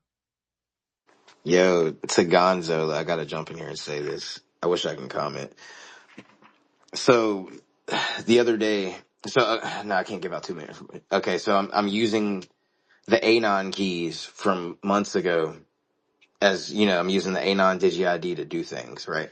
So, it's in my wallet, like it's in multiple people's wallets, right? So the other day I tweeted, who leaves DGB in a public wallet that everyone's got keys to? Thanks for the 4.9K Digibyte. Shout out anonymous. I don't think they were yours though. They weren't anonymous, what it seems. It seems to be they are gonzo DGBs, and this motherfucker's always got something to say. Fuck it, I'm gonna say it. He said they were some giveaway DGBs anyway. LOL, just saw this. It just shows what low life losers out here are doing to the community. Gonzo, go fuck yourself. That's all right. Literally. That's all right, bro. Chill out, bro. Oh yeah, yeah. Fuck, Yeah, we're not yeah. on. Chill Shit, out. yeah. Chill My out. bad, my bad. We're on awareness phase. You're good, dude. You're good. You're good. You're good, dude. Let's Yeah, no, I just had to say that because he literally just tweeted that, and I'm pretty sure he's in here fucking listening. Somebody invite him to the space so we can. Oh no, you never mind. This is not. I mean, Yeah, I'm okay for the debate, right? But like, I'm gonna be honest with you, bro. Like, I just I think I think it's good, right, to have like great debates, and I'm all for freedom of speech, but I also want us, like, like how I mentioned earlier, I like to do the script, and like I mentioned to you, I like to do the script because I feel like we need some type of formality, or excuse me, wow, that was formality. Am I pronouncing that right? I hope I am, but now let me just jump in here and say there's no debate at all. Literally, it's in the tweet that I tweeted itself. Who leaves DGB in a public wallet that multiple people, fucking bots, even have keys I to? do You agree know to what I'm saying? that. Yeah, no, I agree. So Gonzo, literally go fuck yourself for one. That's just a learning lesson for Ah, everybody in the bro, community. bro. Um, but yeah, you're not getting them back for sure now since you want to talk shit. Um, I'm not being a dick. It's just like, yeah, Well, but Gonzo, isn't Gonzo a price oracle? I don't. Yeah, actually, I Yeah, think so. Yeah, I think yeah, he is in the getter. yeah. Yeah, I mean, cool. But Let's. price oracles don't got to be friends. This is the We word. Hey, definitely this we. is this is DGB, I motherfucker. Hey, this is DGB, no, baby. We ain't got to be friends. You know what no. I'm Yeah, saying? We just yo, got to yo, come to yo, Green, consensus. That's it. that's cool, man. Like you're definitely have like you're free to feel what you want, and you can say what you want. But I would just let's just try to keep this on DigiDollar, man, and Yeah, not yeah, like yeah, yeah. No, personal I grievances, bro. literally he just tweeted that shit to me though, and I can't comment, so I was like, fuck, and I forgot where we were. My bad. Nah, you're good, dude. Yeah, I'm all for it, and I like it too, Yeah, dude. But yeah. I want us, at least in this space, bro, to be as professional as we could possibly be. Obviously, if we need to go tell somebody to go fuck themselves, I am all for it. Don't get it twisted. Like, I'm not. But in the debrief. just There's a awareness and there's a debrief. dude. Hell yeah. Okay, All right, okay. we might as well just switch over there. We're gonna be with the foolery. All right, you guys, you know the No, no, vibes. I just wanted to publicly state that because it's like I can't comment anyway because I'm shadow banned. But literally, like, there's no debate about it. Who leaves DGB in a wallet that multiple people have keys to? You know, Yeah, that's crazy. No, that is crazy. I agree with that. And also, they were that's some test DGB. Well, you should have made a test wallet instead of using a publicly accessible 5K wallet. 5K DGB to me is 5K DGB. I always look at DGB 1 to 1. So that to me Yeah. is, That's a good chunk of coinage right there, man. that Hey, but still, I thought they were anonymouses, and I'm pretty sure he would want someone to do that. Not saying like he left him in there. I thought he fucked up. And I'm not gonna say who I think anonymous is or anything nah, like that, bro. but I thought they messed up. You can't Yeah, hold on, debrief underestimate it, man. Debrief anonymous. it. So if you want to talk about it, I don't know. Yeah.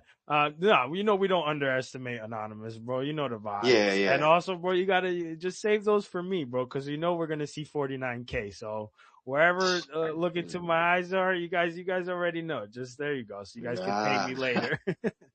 we'll see. May 10th. May 10th. Dang, man, that's funny though. Yeah, no, I'm gonna go back mute though. I'm actually working on something anyway right now. You're good, dude. You're good, dude.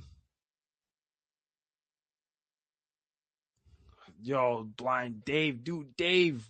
My boy's been going at it in the yard, bro. Let me invite Dave up real quick. Actually, Dave, I do have a couple questions.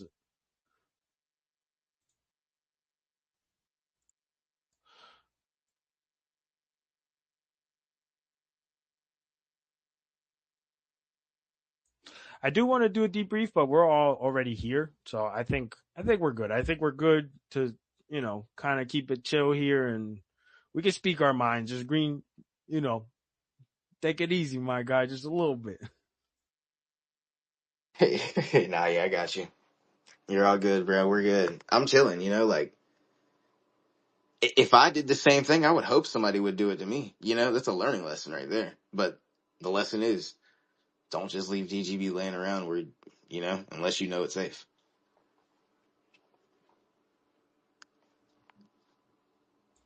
That's a fact, dude. Self custody, boys. That's a lesson to learn right there. Make sure you hold your keys and you don't share them. You hide those things for dear life.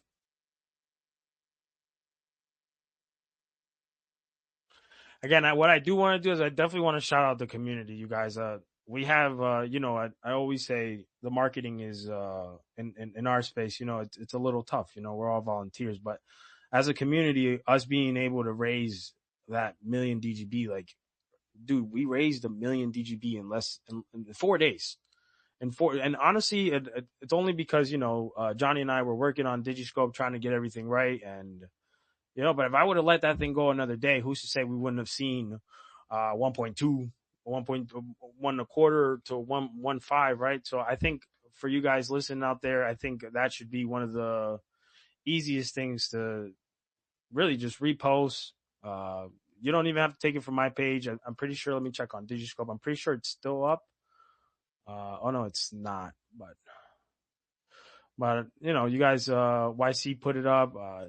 I know Green shared it. A lot of you guys shared it. I would definitely tell you guys, like, double share that from your pages or whatever. If you want to just copy the image from my page and just repost it or whatever, I think that's one of the easiest marketing things that us as a community have to show to the rest of the blockchains out there. Like, bro, it's not just the devs, it's the community itself. When action is needed, we come right to it. And another thing, even that's to show that we were able.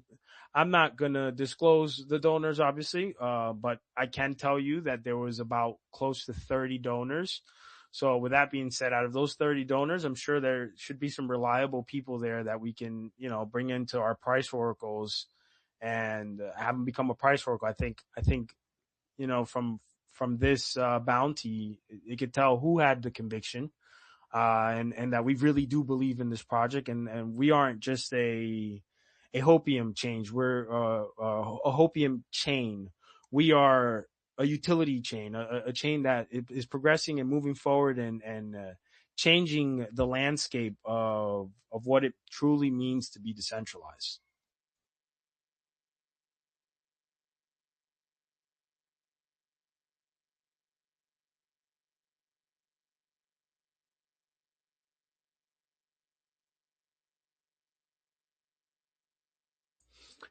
I guess to not have the dead air, does anybody out there have any questions, any inputs they want to ask, things that I can potentially learn that? And, you know, again, the floor is for everybody here.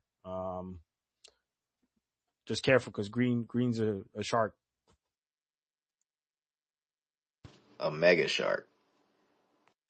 And also, so, bro, I don't know. Maybe it's like ChatGPT, or maybe I'm not doing right because someone explained to me like how. Maybe I don't know. Maybe my numbers is right, but how is a million Digibyte one of 21,000? Maybe I'm not doing the math right, or I'm not understanding it right. But I saw Adam put that up in a post, and it was really cool because it was like 0.10 is 100,000 DGB, and then like he like progressed it from there. Someone explain that to me.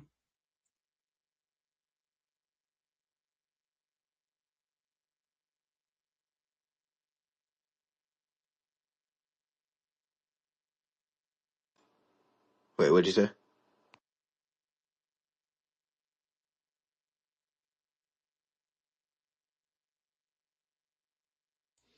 I think What was the question? sorry, hold on, give me a sec. I think YC just experienced a kick out. Oh, okay. What did I say, bro? My bad. I was just YC keeps getting kicked out. I'm approving you, bro. Let me just here. What did I say, bro? Fuck, I'm fucking blanking right now.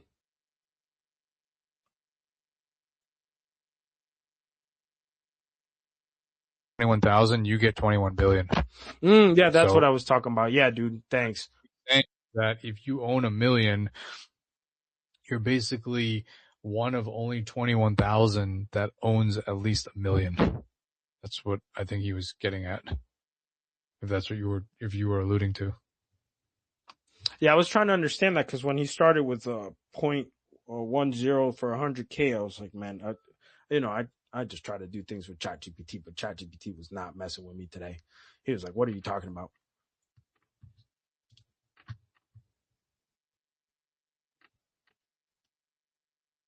I'm definitely having some issues with X. Yeah, that's Green, bro. Green got to chill out, bro. The X be And I be spying on speaking him. facts, man. I'm sorry. I didn't even really say anything wrong. I don't know. Did I offend anybody? I don't Bro, know. X doesn't like you, bro. That's a problem. You got beef with Elon, bro. And everything keep like that's why I've been listening. I didn't want to like mess anything up low key because I feel like they be doing that. Like you start glitching, everybody start getting all spotty. That's why I'll be like, all right, let me chill, let me sit back when I can listen, you know. But yeah, no, it's not just me; it's us in general because you know we are DGB. Yeah, that's why if you guys noticed these past 3 days, I realized I thought I was bugging, dude. But when I posted the result of the bounty, it was like I wasn't getting hits. It was like no one was seeing it. It took like almost 2 hours. Thankfully, YC always reaches out and hooks me up with a retweet, and you guys are always on top of it. But for the most part, it wasn't getting the same traction as I was prior to the bounty. Um, and I don't know if it's because I don't have the blue check. Again, like I really don't want to pay for the blue check. That's why I gave out the 100K and have the quarterly giveaways, just because I'd much rather give it to the community. But I think that's another reason. Like our suppression is very annoying, and now we have this I guess to show for the bounty that we raised. I think there's no way that's not attracting eyes. I mean, my follower counts went from 380 to 450 throughout the end of this week. Right now I'm at 430. Again, I don't know. I did get a lot of bots that were all of a sudden following me, so I'm assuming that's probably a good thing. Again, I'm not too versed in X.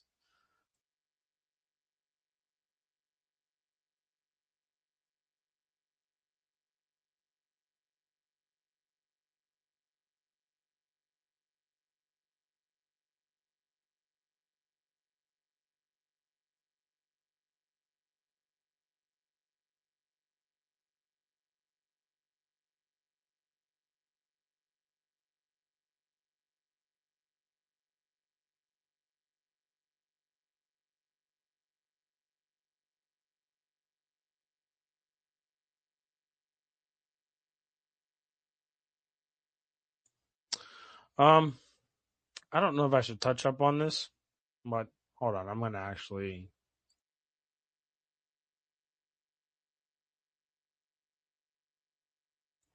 Yo, I see. Just check your DMs real quick. Um, sorry. Before I forget, I just wanna ask a little question. Trying to understand the Digibyte, and I just want to ask this question of what problem that Digibyte will solve for users.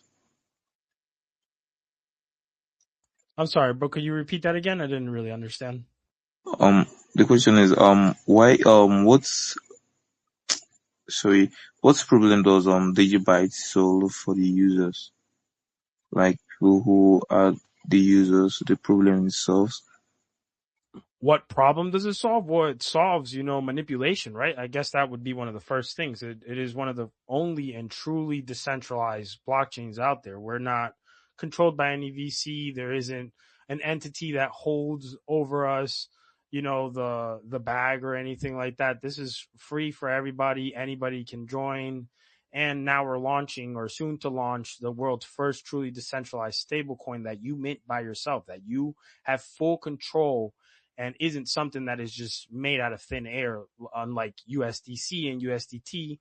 And it's time lock, so it it solves the problem of you potentially having your assets froze, which is a big leading problem right now, where a lot of people are having these USDT, and let's say you make a gain of a couple hundred bands, or maybe that's exaggerating, but let's say you make like 20, 30 bands, and you have that on Coinbase, and it's on USDC or USDT. If they feel like it, they can just freeze your assets, and then they don't really have to give it back to you. And it's not just that, they create it out of thin air. So a lot of these stables are just created, and you're pretty much, there's nothing different from them to a dollar. If you can infinitely print it, aside from what Digibyte is currently doing, is we're creating the stable coin that's actually decentralized. So it's time lock UTXO, meaning that even if you have your over collateralized amount, right? So in order for you to mint DigiDollars, you have to over collateralize a certain amount, whether that's from 500 to 200, and it's based on how long you want to time lock it. But with that being said, if your time lock, if you have the collateral to be paid back in the DigiDollars that you mint, you still cannot unlock that until your time lock is up, which prevents you from, ruining the next person to you. While there is still risk, obviously there's still risk, and anything is possible. It does give a buffer because you are in control of your keys, you are in control of your stable, and it changes the landscape of how you're going to operate, bro. Because not only do you create a stable coin, is you, one, make the native asset scarce. Two, you don't have to sell the native asset. So, you don't have to sell your Digibyte. You give yourself a loan. It is tax free, interest free, and it's on your own according on how you pay it back, right? Like if you want to give yourself a loan for the next, and you see yourself paying it back in 3 years, you could do that. If you feel that you need a loan for this month and you could pay it back at the end of this month, you can also do that. And if you feel that, you have a big chunk, and maybe you want to put a down payment on a house, or you want to buy a car, and you're looking at, it might take you anywhere from 5 to 10 years to pay that. You also have the ability to do that with no pressure of interest. And again, it's a non-taxable event. So yeah, that's what I would say is one of the things that we are aiming to fulfill.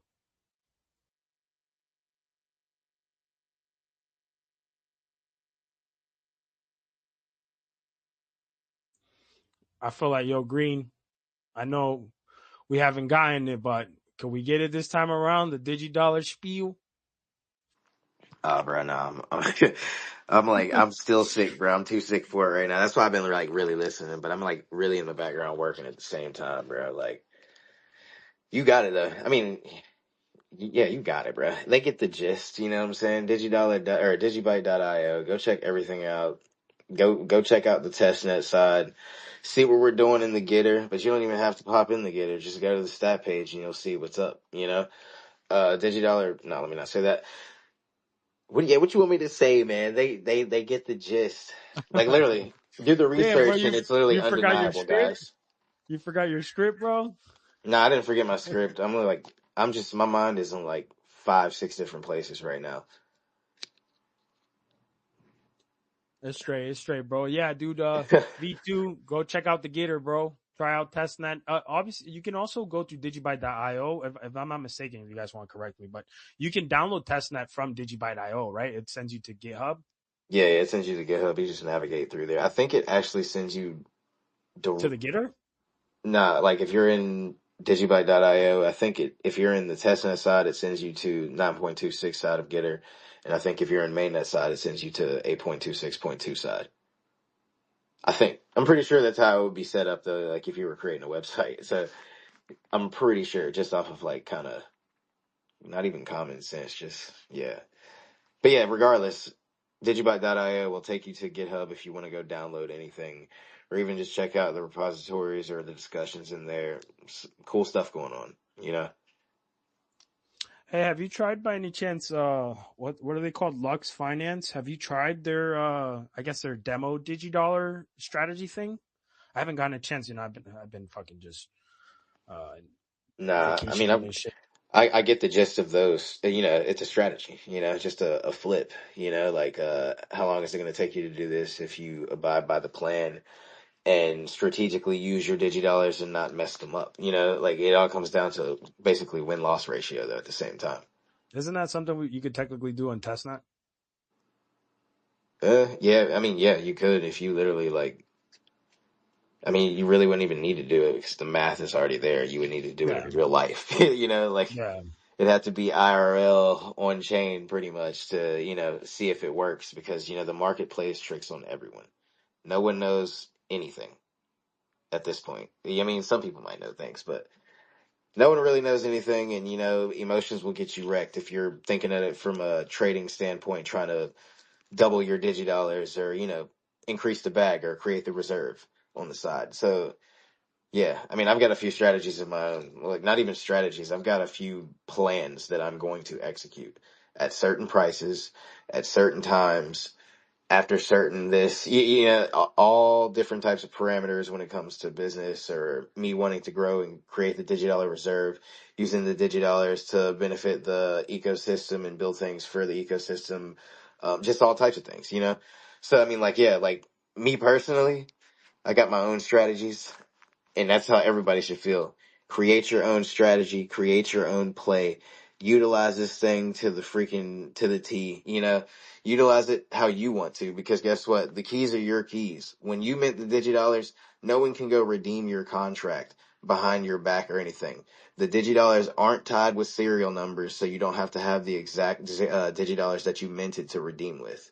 Whether the price goes up or down, well, if the price goes up, no matter what, you're still redeeming with your initial mint. So if you minted $100 and the price went up 10x, 5x, you're still going to redeem with $100 and you're basically unlocking 10x more of value when you do.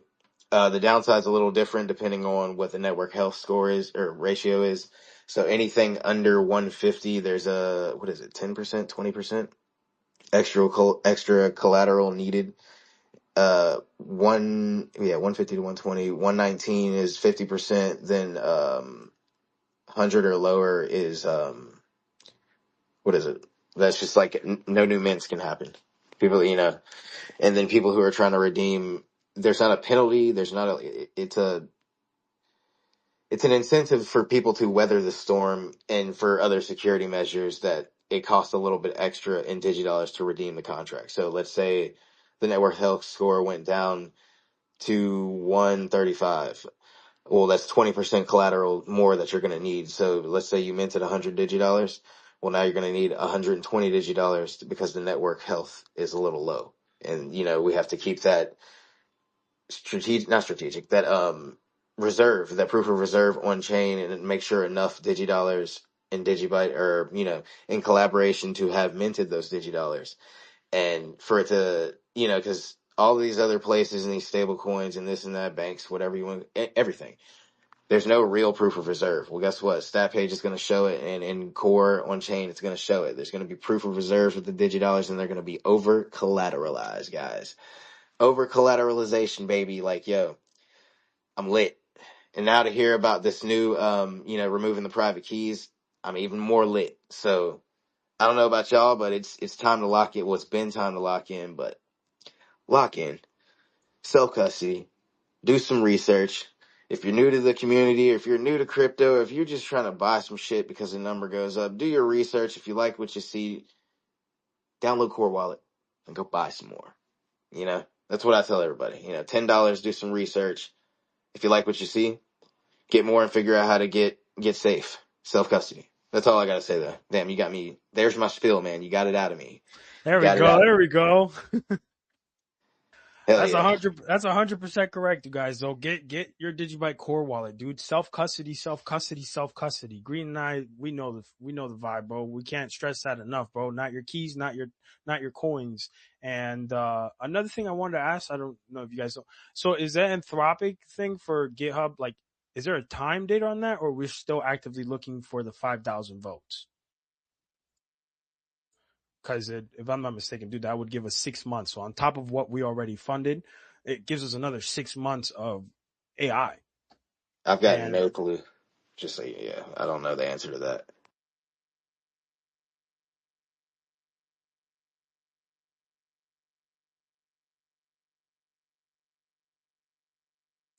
yeah, and definitely what Jared's doing, bro, with this being able to hide the pub key.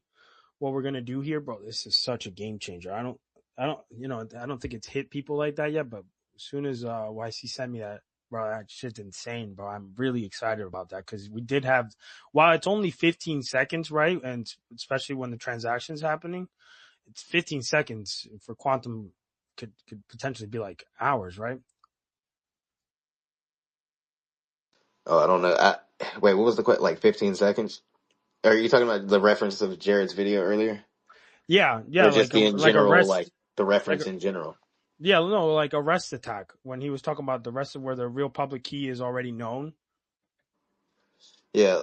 See, I'm not gonna get too much in detail into it because I'm not too quantum Mm. savvy or know too much about it because I haven't done too much research on it. But from in general, from my understanding, public keys are out there when you send a transaction or do anything like that. When they're in the mempool, public keys stay in the mempool. So think about Digibyte having 15-second block times compared to Bitcoin having 9-minute block times. And I'm not sure on the exact amount of time that was the reference of how long it would take a quantum to attack and, hack the public key to derive the private key and then from there, do what they do. Um, but I think it was that. I think it the was 9 minutes longer or the less. attack surface is viable, because you're exposing your private keys, the more at risk that the private keys are to get taken, rather than if you were to compare it with Digibyte, 15-second block times, that's a 15-second window. And if there is a 5-minute, 9-minute time frame that it takes, I think it was 4 minutes from what I read the other day. I was reading something. I kind of seen all this shit kind of coming a little bit. But, yeah, this stuff would be happening fast too. uh, yeah. So I think it's 4 minutes, but we don't have 4-minute blocks. Bitcoin has 9-minute blocks that sometimes stretch out to 24 minutes, 30 minutes, 40 minutes, you know? So the attack's surface period is greater, which makes the attack probability greater, you know? You get what I'm saying, right? Yeah. So the idea is like to update the current code and remove the need to expose the real pub key. That would solve the issue for. It wouldn't just be us neither, bro. That would be an issue that we're solving for basically everybody. Yeah. Yeah, no, literally. Yeah, no, that's a super game changer to go ahead and add the extra safeguard in to the whole quantum threat before, and to implement it into the same upgrade with DigiDollar would be, you know, that's a statement, right? Yeah. Dude, it's lit, man. it's some groundbreaking shit going on behind the scenes everywhere right now. Like, Dude, it really is crazy, dude. Like you can't see how, like, I can send you $1 million in DigiDollars and no one's gonna know. And now the exactly, fact that you can't even see my pub key is insane, dude. exactly, exactly. Like we literally are giving decentralization like a completely solidified name, and it only stands by Digibyte. You know, I agree, man. I agree. It's up to us, to set that tone, really, because I don't think anybody else or any of these other chains can attempt to set that tone because they're already too vetted into their bullshit that they've been vetted in. Let me hold on. Yeah, we can't talk like that because things will start acting weird.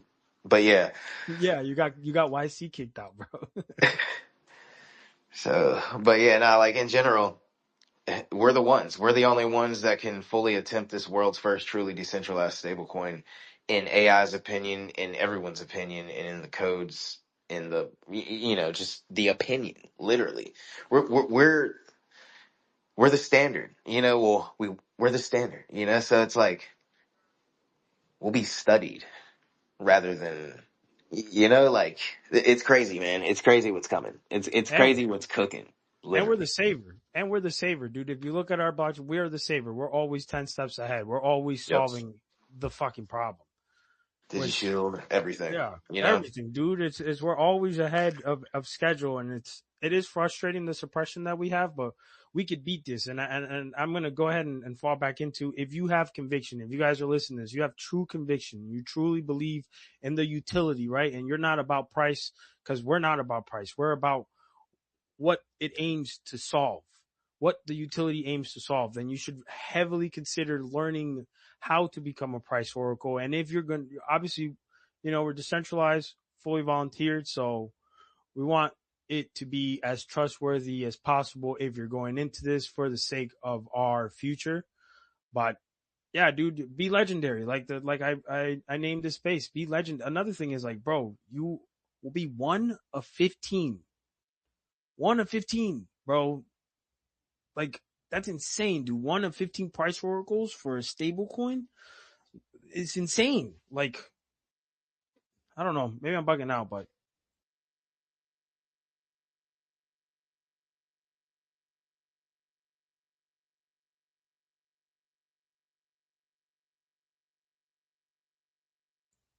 and also, you guys, again, I'm gonna put the link. I thought I did already, but I have the link in the space for Gitter. But I'm also gonna put the link for the video that Jared has on how to download Digibyte Core Wallet. Because again, bro, if you can buy it at crypto.com, but if you don't hold it, you're not self-custodying. It's not yours, and if you don't have it in your Digibyte Core wallet, you won't be able to mint those precious DigiDollars, bro. Like, you're not gonna be able to, you know. So, and you're gonna want to. Trust me. At least I am. I'm definitely have a lot of ideas of what I want to do with my DigiDollar.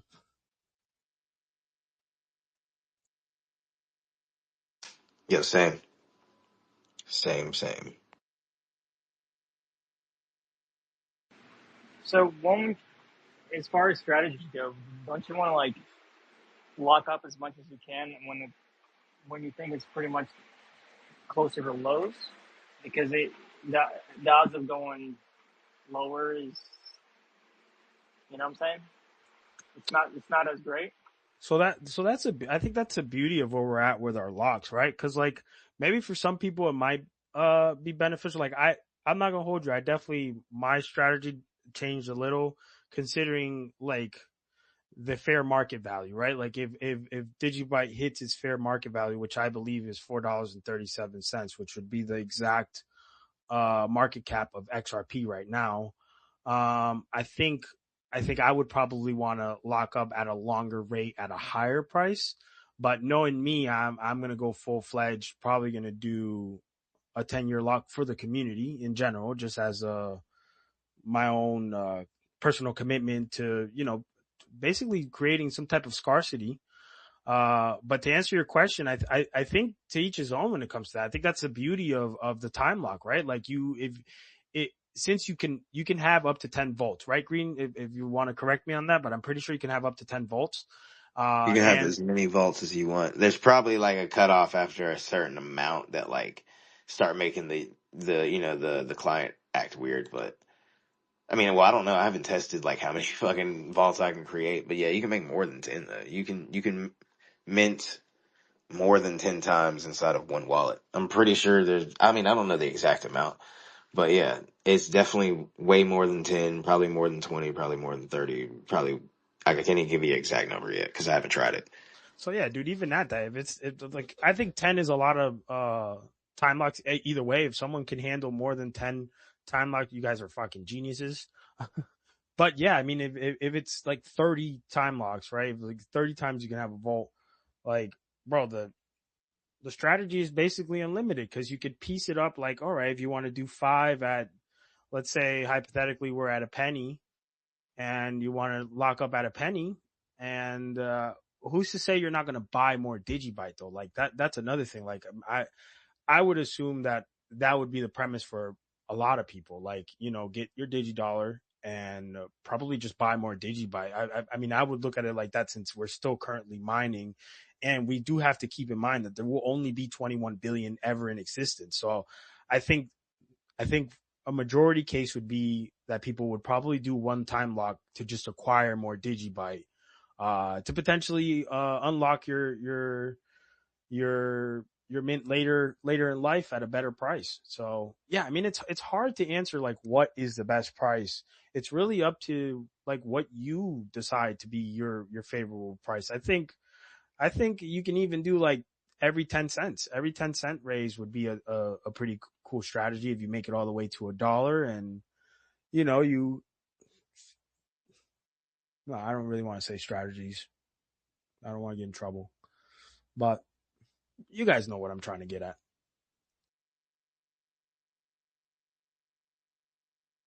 I mean, Khan, what would be your ideal price, bro? Like, what would you say would be the ideal price to lock? I think for me, like you guys always know, I'm all for, community massive lock one time. Doesn't have to be a yearly thing.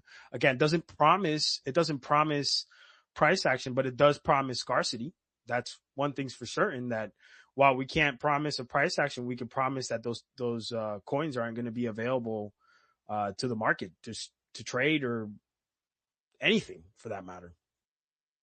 Well, I guess it depends on everybody's situation. I mean, are you desperate for just locking up Digiby, and if you don't need it, like, are you desperate for some cash on stable coins? Then go for it. In my opinion, it's good to have flexibility, so you have a little bit of this, a little bit of that, kind of diversifying your strategies. Then going like all in, like let's say you have a million, you put all a million, and like then you kind of stuck. So that kind of just give yourself flexibility, maybe. I mean, that's the Dude, way I look at it. just send $1 million the first day mainnet goes live. That'd be awesome.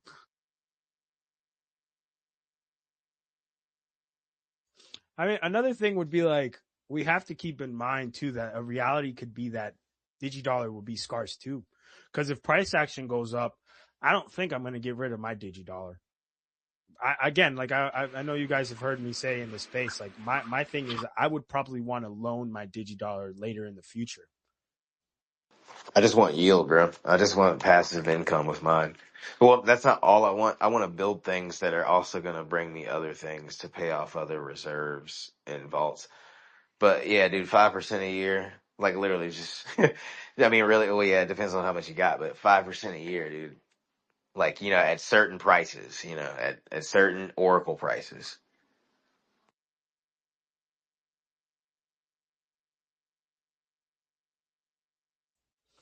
Yeah, I want to do her ass shit with my DigiDollar. No, let me stop. Now, y'all want to know one thing I do want to do with some $Dollars though? Trying to buy a plot of land. Damn, I'm about to hype everybody up saying this. Dude, that would be you're not the only one thinking about that, dude. I've definitely been reaching out near a couple of places where I have some spots, and I'm trying to set that up, dude. I'm not gonna hold it. I'm You definitely know trying where to I'm going spend. with this, right, bro? I'm Yeah. trying to, well, Hmm. really, me personally, dude, I'm trying to put a, like a track out there, so everybody can just bring their cars out there and put like a little mini resort out there. You know what I'm saying? So everybody can come through the Mega Shark. Yeah, you know what I'm saying? The Mega Shark Resort. And it's, we got a track out there. We got a spa out there. Everybody's getting foot massages. Yeah, yeah. Lock in, guys. Lock the fuck in. That's how I feel. Damn, bro. Yeah, no, I can't be saying stuff like that. Be Yo, hyping you do everybody that? up. You do that? I have a B14 that I literally just bought for like fucking $400. And it's Okay. beat this it's beat this. Do you know what that is? A Nissan 200SX? Yeah. Yeah, bro, and I do RSD. I don't know if you guys ever heard of it, but it's in Pennsylvania and it's real street drifting. And yeah, dude, if you do a track, I'm down to just bring my B14 and just Hey, fuck we can shit up. all put in for a track, bro. We can raise the funds for this track through, you know Digiscope, what I'm saying? Digiscope. Digiscope, Yeah, bro. Dude, exactly. I'm trying to push Johnny to do Digiscope as a layer 2, bro. I think that shit would be crucial for us, bro, to batch up transactions and whatnot. But I know Johnny has a lot. He's doing so much. I don't think you guys understand that. Him, Nah, Jared, he's a on lot it. of these, dude, a lot of these developers that have been in the background, getting in touch and just learning and learning. Their devotion is to be admired, bro. I mean that's why, like I mentioned earlier, I've become a Digibyte maxi. Like I don't look at anything. All I do is every day. Well, you know Green, because I always send it on the chat, but I fucking every day, bro. I'm buying Digibyte. I don't care, bro. I'll fucking eat ramen noodles if I need to. I just, when I'm back in the city and shit, I go to my dollar pizza. I don't give a shit if I'm in the runs in the bathroom. Sorry for the too much information, but gotta get it how you live, baby. But my DGB, I'm gonna get my DGB. Yo, Gladden, what's good, bro? Where you been at, Gladden? My boy's been doing marathons. I'm chilling, man. I'm just listening to what y'all talking about, man. It sounds a little too, to me personally, it's a little too hypey, but I'm listening. Bro, why? We're trying to connect the dots. Whoever just did that to me internet, go fuck yourself. Sorry, bro. We should go to the debrief. Damn, dude. This is like the fourth time. Wow, now you're. Wow. Okay. Yeah, I'm gonna go mute. I might have to go to a listener, bro. Somebody's playing games with me right now. That's all right. You wanna do another space? I didn't want to do a debrief today, because I just don't have anybody really picking out, like really putting the video up on YouTube this time around. So I was gonna try to learn and probably try to dig around with this one to put it on. But yo, Gladden, yeah, bro, we were trying to just piece it together, bro. Remember you was talking about? Yeah, I stand on what I said before and right now. You don't think I it's don't good to know. hype up? You don't not a fan. Well, I don't know. Do you think we're necessarily hyping it up, or Oh man, it's one thing to like be optimistic, but there's another thing to just kind of like, I don't know, live in an echo chamber. You know, the time that I've been listening, nobody has. It's not about being negative, but nobody has like, hmm, question? Like I get what you're saying. Like question it, right? Like it's not build FUD, but like, yeah, but trust nothing and question everything. yeah, like playing devil's advocate almost. Yeah, we do have in our community. We do have like I realize that too. We are very kumbaya-ish, and I think I think I do think a lot of people are scared to address, but the problem is like it always leads to the price action, dude. Yeah, there's something about, uh, yeah, I mean, there's something about the new Digibyte community. Can't really put my finger on it, but it's definitely different than what it was, let's just say 2, 3, 4 years ago. Now it's more like, yeah, it's not necessarily price all the time, but it's price, it's people exposing their bags. It's kind of strange a little bit almost. Wouldn't It's you almost say? like, My bad, bro. Go ahead. I don't know, it's almost like we're becoming every other community, just like every other community. I have 100 billion Digibyte, or I have, I don't know. Strange. Yeah, I agree with you. I'm not a fan of the. I don't really post what I buy or like my bag or anything on online. I do agree with that aspect, but don't you think it's like kind of a good thing that right now we're? I mean, bro. I mean, we're 12 years in the game. Like, should we really be focusing on price action anymore? Like right now, it's just like the utility and what the problem we're trying to resolve. I mean, yeah, that's fine. It's just, I don't know. For people who have really, truly been in the crypto space for a very long time, should know that May 1st is not, I'm not saying, doomsday. I'm not saying the finish line, but I'm always going to stick to what I believe, and it's going to take a while. That's just what I personally believe. If you don't mind me asking, what do you like? What would you say besides obviously the price? What would be like the key differences in the? Because as you know, I started joining the spaces in November. Not even. I think it might have been December. I'm fairly new, but like, what would you say are like the key differences aside from like price speculation? Like I said, I mean, for me, sometimes I'll jump on X and I'll see people posting their bags. I mean, that's been going on forever, right? But I see it more and more, and I'm just like, what is this person doing? And you got people, championing that instead of saying, dude, like, what are you doing? Yeah, no, I I see feel you. that. I see Yeah. that all the time too. And like me personally, I don't post when I buy. I don't even tell y'all when I buy. But I will say, like, full transparency, like, I just bought, like not to, like it matters, you know what I'm saying? But Yeah. I'm not gonna tell y'all. And if I had went in the times that I have like posted little AI graphics of just bought this amount of many digibytes or anything like that, it's been hours after that I bought them, Yeah. so you can't follow it on the Explorer. But yeah, I do see a lot of people in the community be like, yeah, just bought this, da da da da, showing amounts and everything. So all someone has to do is go on the Explorer and be like, huh, gotcha, you know. Um, Yeah. so And, yeah, and, no, I and feel I'm, you yeah. on that. But I mean, yeah, because and, I I, don't and, get you what that's know, for. yeah, and I'm not saying just because you don't, that doesn't make you a target or anything like that. Like I've never posted what I may or may not have. I might not have anything, but it's just kind of wild to see that.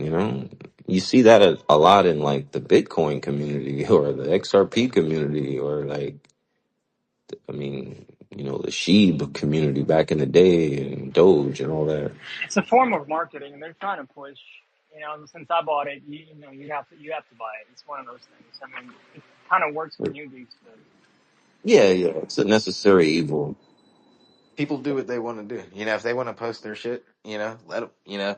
If that's their way of trying to get engagement, let them do it.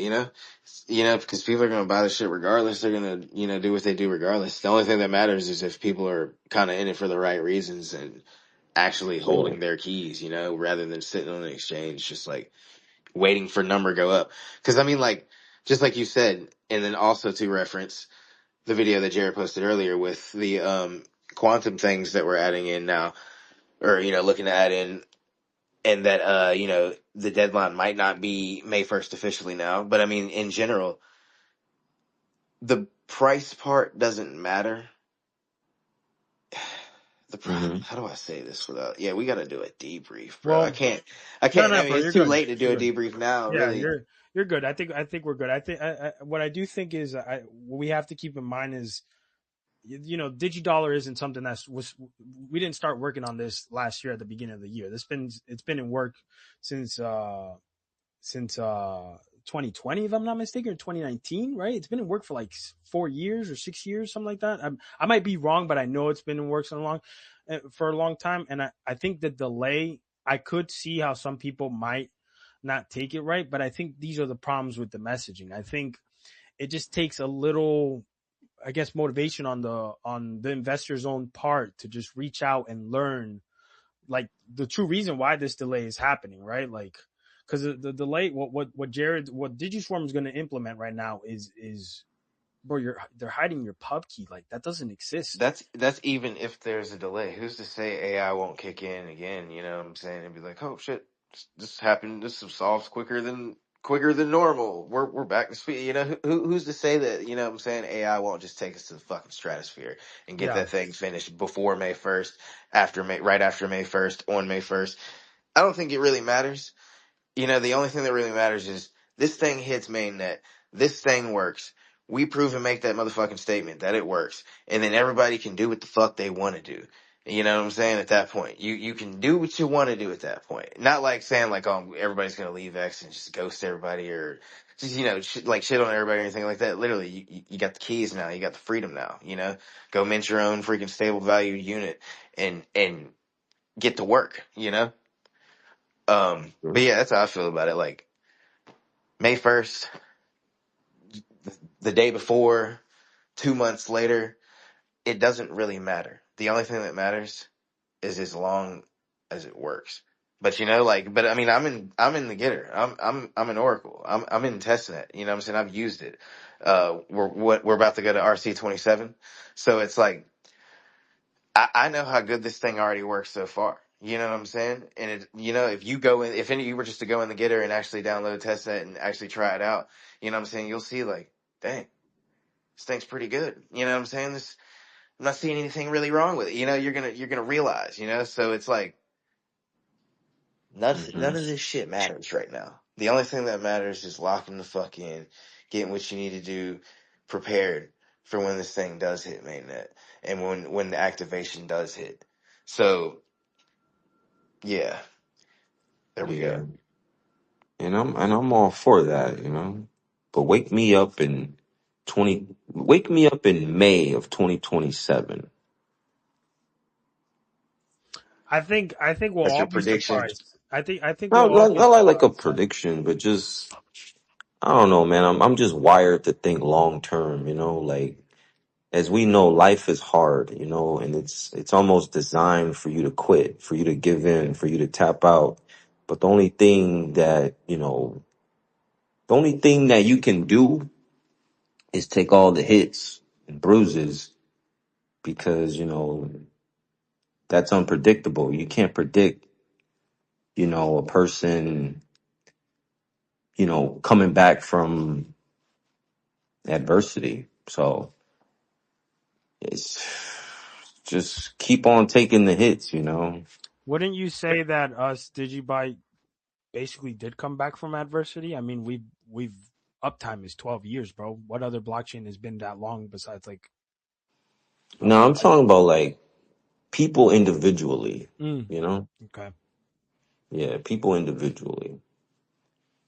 That's just me, man. You gotta excuse you just gotta excuse me when I talk like this. But No, I like it, dude.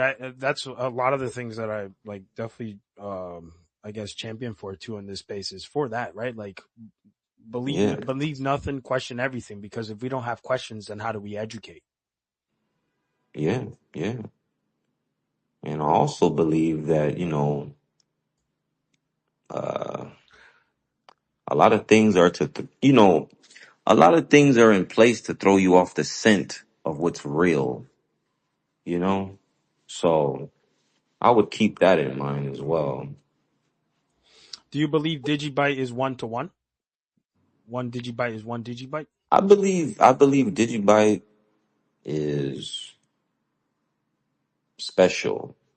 I believe that it is I believe that it should be studied one day. I believe that it needs to be documented one day as far as movies and things of that nature. So yeah, I believe in Digibyte. I'm just saying like just my intuition tells me just keep waiting, Keep waiting, Gladden. It's not gonna happen tomorrow. It's not gonna happen next month. It's not gonna happen when everybody's saying it's gonna happen. It's gonna happen right when you figure out how to manipulate time. Right when you realize in so many words, I figured it out. That's when you're gonna quit, you know? Are you ready to quit? Is anybody here ready to quit? Hell no. No. Hell no, bro. Exactly. My conviction is stronger than it ever was. So let me ask you this: Exactly. Have you tried the testnet? Like, have you tried the DigiDollar, or you're gonna literally wait till mainnet? If you don't mind me asking, you don't have to answer I've that. tried. I've tried everything. Hey, yo, Yeah, I've tried everything. pause. But so, question: do you not have any Digibyte? I don't think any of us do. Hmm. Yo, wouldn't that be some I shit if do. everybody here is just talking about Digibyte? Absolutely none of us own any. Okay.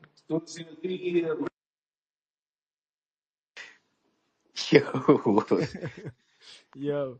Yo, Green. What I do know is I'm about to have some 3,000 Digibyte from you and not your keys.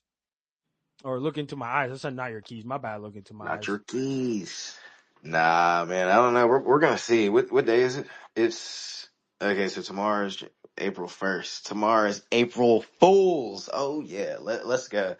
Let's see how this PSYOP Academy globalization bullshit NG, works NG, tomorrow. NG. Let's see what they throw at us. You know what I'm saying? Because look, I ain't gonna lie, dude.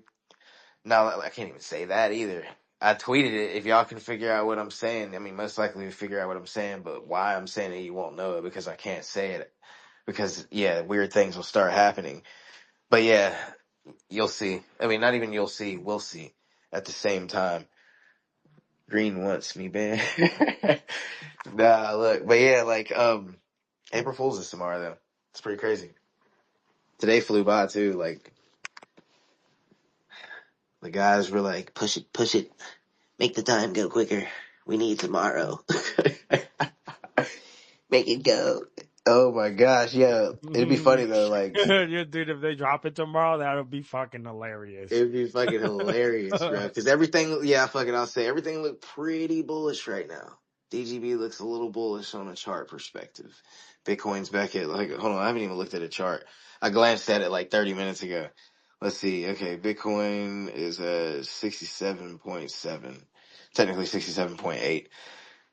Digi is at 406. So we're above that 404 level. Do we go back down to the 404 level? Do we go above 406? Who knows? You know, let's see what happens because, yeah, everything looks a little What? like, look at oil, bro. Oil's at 102. Like, you know what I'm saying? Like, April Fools, bro. Don't be deceived by what these motherfuckers do, bro, because they throw everything at everybody. And all of these holidays, they have power behind their psychiatric abilities to manipulate people's mindsets of what to perceive about things. You know what I'm saying? So we're gonna see. I don't know. We're gonna see the. Sorry, Green. Sorry, guys. Just give me a sec. Yo, Xavier, what's up, buddy? You wanna chime in? What? Yeah, I'm driving. I was just listening to the conversation, great conversation. And Jared had a good show today. Really like it. But, I kind of see where he kind of mentioned, look, it's not I heard what Gladden had to say. I agree with a lot of what he had to say, but what we have to realize is the problem is it that we don't know or we're not getting popular enough? It's that our system, the U.S. system, the U.S. dollar is fucked. And until we realize that, that's why Jared said, look, I can't bring, I can't bring the digi dollar up right now. The fucking goddamn system's broken. We got to get to a point where we realize and we understand what value truly is. It's not about the dollar. And I'm not saying anybody here is talking about the dollar, but we're at a situation where, yeah, I'm all for it. I can't wait. I would love for Digibyte to go through the roof tomorrow. Would I sell some? Hell yeah. Why? Because that's the way I live. I'm at a certain age. I need money. I need this. I need that. We've been waiting a long time. I realize this system is fucked, but as much as Digibyte has done, which is incredible, by algorithm, we are going down in price. And I don't want it to be about price. But we got to admit, the only reason it hasn't gone up is because of the manipulation that somebody somehow is controlling the price. And until we fix that, Digibyte can't go anywhere. And Jared said it today in that show that he said about quantum. Yeah, dude, we're in a broken system, and I think that system is coming to an end pretty quick. And I hope I explained myself. I Yeah. know You I'm did. not a very No, No, good you talker. were spot on, bro. yeah, Fucking dude. send it to zero. Yeah, Send this dude. bitch to fucking zero and let us buy it all, bro. Let us buy all the on-chain exchange All that fucking shit, coins, bro. I bro. want all of it. Nah, dude, And I then I fucking do lock them agree. out, dude. Then lock them out. Everybody who's sitting on there like a dumbass. And fucking let us be fucking free. We need to build something around like the oracles, like everybody who is an oracle when it does support, when there's enough oracles to be like, okay, everyone put their, public keys here. And then once a week or once a month, we all come to consensus on an average price that, the community agrees on. That, in my opinion, that's kind of my solution. But then again, you couldn't really do that because then people are gonna be like, yeah, $1,000, like off rip. No, I think if the community wanted real consensus, we wouldn't, I mean, we can't control the price, or can we? I don't know. I mean, We so can, I you know? there's a point where we Yeah, can. not right Well, now. I think right now you Right, can. I think right now there is a point where you technically can no, dude, control the price, we're but the suppression, like we can't say we can't, right? Because if you look at the exchanges, if you keep up with Digiscope, right, you'll see that the exchanges are accumulating. So it would be a different of it'd be a course. different scenario if we were looking at exchanges delisting the futures and not accumulating, right? Then we could say, well, yeah, there's not going to be any movement. It sucks that we're But suppressed. Like that is a real thing. And I'm sorry, I didn't mean to cut you off real quick, but I think where I want to route to here is I implore, like, right, we are a fully volunteered, fully decentralized change. This is where the community needs to put into place their conviction, right? Like, so we have testnet. Like, we need more people in testnet to get with the program, basically, and also the price oracles. Like, I think yes, the suppression does hinder us, but us as a community can't just be like, oh well, we're suppressed. That's it. We'll just wait it out. No, we have to go out of our way, like what we just did right now with the fund. This was something that, it's an easy marketing thing that the whole community could take and push out there and say, us as a community we're able to build this to progress, right? And that's what it takes. Like, while we might not be a tech verse or anything like that, as a community we have to find our place and where we can help realistically. And I think with that being said, you can find the price action, if you get what I'm saying, Xavier. yeah, no, I agree with y'all. Um, here's part of it. Jesus, dude, today I woke up and I saw Digibyte at 0038. And that means, look, I understand why the chains or the exchanges are buying. What's the name of the game? Buy low, sell high. They are prepared. Are they going to pump the shit out of it? You goddamn right. I think the game's still early. This is just an opinion of mine, but I believe the game is still extremely, extremely early. And what a better thing to get something that's so freaking undervalued, that will be so easy to promote. I mean, as soon as they're ready, do I think Digibyte's going to go to some big? Yeah, I do. Do I think that it's a money grab? Absolutely. Do I think that Digibyte? How easy is it for them? For, I don't know. I think Binance holds so much. How easy will it be to sell Digibyte when they're But ready to hold on, I sell? gotta cut you They are off. going to pump the shit The out of it. thing is, they don't gotta sell anymore once the DigiDollar is live. Once it's Oh, out there, they won't well, have to sell. And I don't no, think not anybody's us. holding for Yes, no 10 years plus onto yeah. everything with dear life and No, manipulating as you hard as they are misunderstood. just to sell. You know what I'm Yeah. saying? These motherfuckers Well, no, got no. That's time how they machines, make. man. They got Listen, time machines. I know. Listen, when they're buying it at 0.004, you don't think they're going to sell at 20 cents, 30 cents, 40 cents? No. Why? Yeah. Because they control it. Let me finish explaining something. Land it. Because they control it, and they'll let it run to 50 cents. Dude, I was there for Theta. If anybody else was there for Theta, Yeah, Theta. 15 cents to 15 fucking dollars. just to knock it down to right now, I don't know, 25 Yeah, cents. but what did but They have that yeah, well, time. that's what you have to if you when you look at Theta, right, and T Fuel, right. I was in that too, and when you looked at them, they weren't evolving, bro. They lost their contract with NASA, and there was no progression, and the developers became greedy because I've been a trencher, bro. I was a trencher, Yeah, yeah. and I'm gonna be honest with you. I think at one point I thought, yeah, exchanges will dump on us, but when you think about it, bro, when the digidollar launches, there is absolutely no incentive to sell your digibyte if I can move millions of dollars and not a single person can see it. There is absolutely no incentive of Yes. selling your digibyte. Why do Exactly. But why?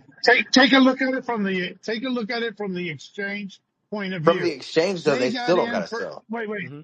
I Let him know land there. Let him they land don't there. have to Hmm. sell, but if nobody has Digibyte, but look, community is what makes the coin stronger. We will agree to that. Yes. So how else can they make this? They are going to dump some. Why? Because they hold, I don't know, 70%. And don't quote me on the number, but they hold the exchanges hold a lot. They'll let go of 25, 30% to enlarge the community just to screw them. And that's just a point of view because this is what's happened with most of coins, and then they'll come up with some other stupid reason. I'm not saying the diehards are going to leave, but take a look at silver. What the hell did they just do with silver? They pumped the shit out of it to 124 bucks. Why did it go down? Somebody explain why The the fuck did it go minerals down? deal is why It's it went down. Yeah. Well, I mean, the Read the Comex. fine no. Well, print. The no. mineral So deal is fucking it's the manipulated by the Comex. Well, dollar. The Comex has always lied. Well, the They've government, always lied. That's not something new. The Comex has always lied exactly. about what they're holding Who and what sets price producing. on who sets price on the Comex? The Jamie Dimon. exactly, yeah. He's Hmm. one of the ones. Yeah. It's a rig. What I'm trying to say to you, it's a rigged fucking game. And if you don't see that, we don't have to see that. But I think that's what Gladden was talking about is it's not that we don't believe in dude. I can't wait for Digibyte to go through, but we have to understand as long as the game is manipulated, and you can't say, well, it's only in silver, it's only in this. Dude, they are starting to bring up these ETFs. They are starting to bring, and not that I'm not CBDCs and the other fucking coins. It's not that they're not, they're doing it because they're going to make money. They're going to make money on everything they can. Hell, they made money on hot tour. It's it's it's got nothing to do with the tech right now. It's got to do with the manipulation, and that's what Well, I don't want to rain on no, the no, no. I parade, but agree. I agree right with what now you're they're saying. I agree controlling with what you're saying, this. but I think where crypto is headed now, I think where the space is headed now has changed from the trencher mentality to the self custody mentality. Because that's what you're mentioning right now. That's exactly what everybody in these spaces are sick and tired of getting rugged, getting manipulated. And while yes, we'd be fools to say that Digibyte can't be manipulated, right? Anything in this world can be manipulated with a price on it. But what is for certain is that Digibyte isn't just about price action. Why? Because we aim to fix things. That's literally what Digibyte has been doing. That's how they prove the point, right? Like look at what Jared's doing right now with hiding the pub key. Like this is a Yes, game changer, bro. And 100%, and brother. and It's a game yeah, changer. Dude, 100%. Like I said, you chopped up in a the little bit there. conversation, there's a little people fighting back, and not fighting back, but we're trying to not so much be a kumbaya moment. I'm just being To realistic. get back, See, you're cutting out, but to get I back see what you were Solana up in saying, the top. Oh, yeah, you're like cutting out pretty bad, bro. Yeah, I don't think you have that great signal right now, bro. You're cutting off a little bit. To get back what you were yeah, saying, I'm though, like, driving. yeah, I'm yeah, sorry they can about that. pump the price up and then dump it right back down. But guess what? They don't have to sell shit to anybody. You know what I'm saying? They could mint it. So regardless, it all comes down to who's fast with that finger, who click those buttons and click. Yeah, yeah. But yeah, like, so it's not like anybody's gonna be dumping on anybody. So therefore, even if the price did go down, think about it, and the ERR hit, and there's no new mints allowed, that should right there make Digi Dollar like as scarce as fucking Digibyte right there, you know, because people are gonna need DigiDollar. So like, how long is the system gonna take to regain Yeah, its no, health? Is the question. I think it's also right now, Xavier. We have to look at the fact that no matter what, there's going to be rolling locks, right? And while even though the exchanges might have whatever they feel could be their incentive to sell DGB, there is what's called miners. Miners aren't going to go anywhere, bro. That is for certain. That at one point miners are going to want to be the powerhouse, specifically when we have 1%. What the fuck? Why am I blanking out? 1% halving money, right? Like as a miner, you're going to be incentivized to now grab those coins and lock them up, right? Because you're playing the same game that the exchanges is playing, except we're gonna hold the upper hand, and you're gonna force them to lock. This is I had one of these debates, or not a debate, but I spoke to it with YC maybe a couple spaces ago. Same with Green, and I think while we want to think that the exchanges will try to manipulate, I think that the exchanges will be surprised as to how many miners are just going to upgrade and immediately lock and pull this card. Because remember, we're not you. Digibyte will be mined until 2035. After 2035, what do you think? Miners are just going to say, I'm turning my shit off? Absolutely not. We're going to have the price oracle be a factor. And now with potentially AutoCrypt or whatever algorithm they decide to change for us to infrastruct AI with DigiSwarm would give it a whole nother perspective on what our blockchain is. While yes, again, the suppression is aggravating, and there's no doubt in my mind that the manipulation is fully annoying. But at this point, us as a community, we got to look at the utility that we have at hand, and we got to utilize it. We have to take advantage of it for everything that it is. we got a great hand, Yes. right? Now, dude, I agree. Like I said, please don't. Like I said, I'm pushing back because I think it brings in good conversation. And I'm just going to go by what Jared said today. I won't bring out the DigiDollar till something's fixed, and I can't remember shit. I'm too old to fucking remember shit. But he said that, and he realizes the problem. And if you go back and play it, you'll see what I'm saying. And it's because of the system that's fucked up. It's just we've got to and just realize we are only 340 million people in this world of 8 billion, and we're surrounding ourselves with this United States. We need to start. I'm going to tell you something about Latin America because I'm close to the border and I see it. Latin America is very uh, uh, label oriented. If you've seen any of those Latino shows, they all sing the songs. They talk about Tide. They all use one product because they are brand loyal. We have opportunities, and I don't know how. I don't know how to. Dude, I'm too old to fucking do it. I don't know how to turn on a computer. But if we get the right demographics, which it comes from the bottom, the people that need it the most. If you get South America, it doesn't matter. When you were watching those Mexican or Latino shows, it may be from Colombia, but from Mexico all the way to Brazil and Chile. Everybody's watching it. Everybody that speaks Spanish. So we need to start looking. I don't know how many people that is, but they are so brand loyal that if we capture this market, we're going to get a lot further. We need to grow. We need to grow, and I don't know how to put it in a better way, but we need to grow our price also, because as long as it's as low as it is, people go in and look at a chart. You know what? I'm sorry, but Digibyte's gone down. Have I sold anything? No. Have I bought more? Absolutely. Absolutely. Dude, I know you buy when there's blood on the street, and then the shit will run. When? I don't think a year, 2 years, 5 years. Do I think it's going to be right now when we bring in this DigiDollar? Not unless we fix the problem. If we don't fix the problem, they have the money. They have the bullshit money to buy it back down. And they have the control. Why? Because we print it. So far. Now it's looking like we're losing custody of the world reserve dollar through our oil. And so if we do that, I think it would be the best thing that we could possibly do, because that would definitely start making this a lot fairer for the rest of the world. because we have screwed up the rest of. Take a look at any place we've invaded. Have we left it better or worse? And happens to be that the places that we invaded, we put in that person. We put in Gaddafi. We put in Saddam Hussein. We put in most of the leaders that are in there right now. We're the ones that put them in, basically. And then we bitch about it because they don't want to play in our.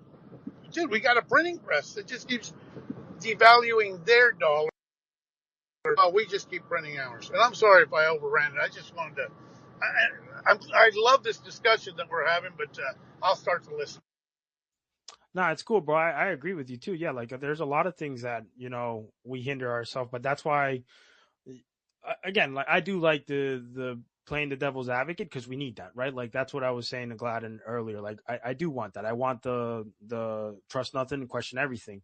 But that's another reason why I think my conviction is so much more stronger because we are or we will be a strategic reserve regardless of whether crypto wants to accept it or not, bro. Because if we just look at the premise that I'm going to lock my native asset and give myself a loan, that within itself allows me to double up my money. Maybe other people don't think of it like that, but I'm a trencher and I'm right now I'm not, but because Solana is bullshit and all the trench things were with some of the people that I was dealing over there, we know that those are bad apples and those are the same bad apples that came over from FTX and Luna. There aren't any new people. If you've been in there and I've dealt with some of the developers over there and shit like that, we know exactly how corrupt it was. So Solana was going to be that game regardless. But what we do know is, and what I believe, I think while Ethereum is completely centralized, I think that Vitalik wants to come back to truly decentralization. And I think his only motive of that will be looking towards us. And it's not just going to be Ethereum. I'm only using them as an example. I think you're going to see, again, like, yeah, you can't push, a solution that isn't known to the public yet is hard to push, right? Because the public is uneducated. And it's unfortunately to say that because everybody is all on a hopium.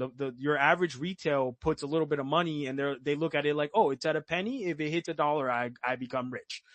They don't actually look at what the utility is, what the cryptography aims to solve. And I think that's the year that we're in right now. We're in the year of proper education. And I think that is going to change the landscape of us in particular, bro, because of the fact that we have someone like Jared that, bro, that guy's tedious. We know he's tedious. He's not going to put out no bullshit. He's going to put out something that is thorough. He's proven that over 12 years, and not just him, DigiSwarm, right? Because we can't, again, it's no longer Jared. This is We Are DGB. We are DGB. It's not just Jared, it's us. So while I do agree with you, Xavier, like I do. I enjoyed it. And just to be, and I'm not saying this community, I'm going to say this community, I've been to a lot of other communities, loyal, intelligent, devoted. I like everything about it, but we need to understand that the whole crypto market, I'm going to say 95% are just a bunch of gamblers, dude. There's a few, maybe 2, 3, I don't know. Somebody probably knows better percentages why are true investors that understand what they're into. Most people in other, and I'm going to say more of the other community, everybody's a fucking gambler.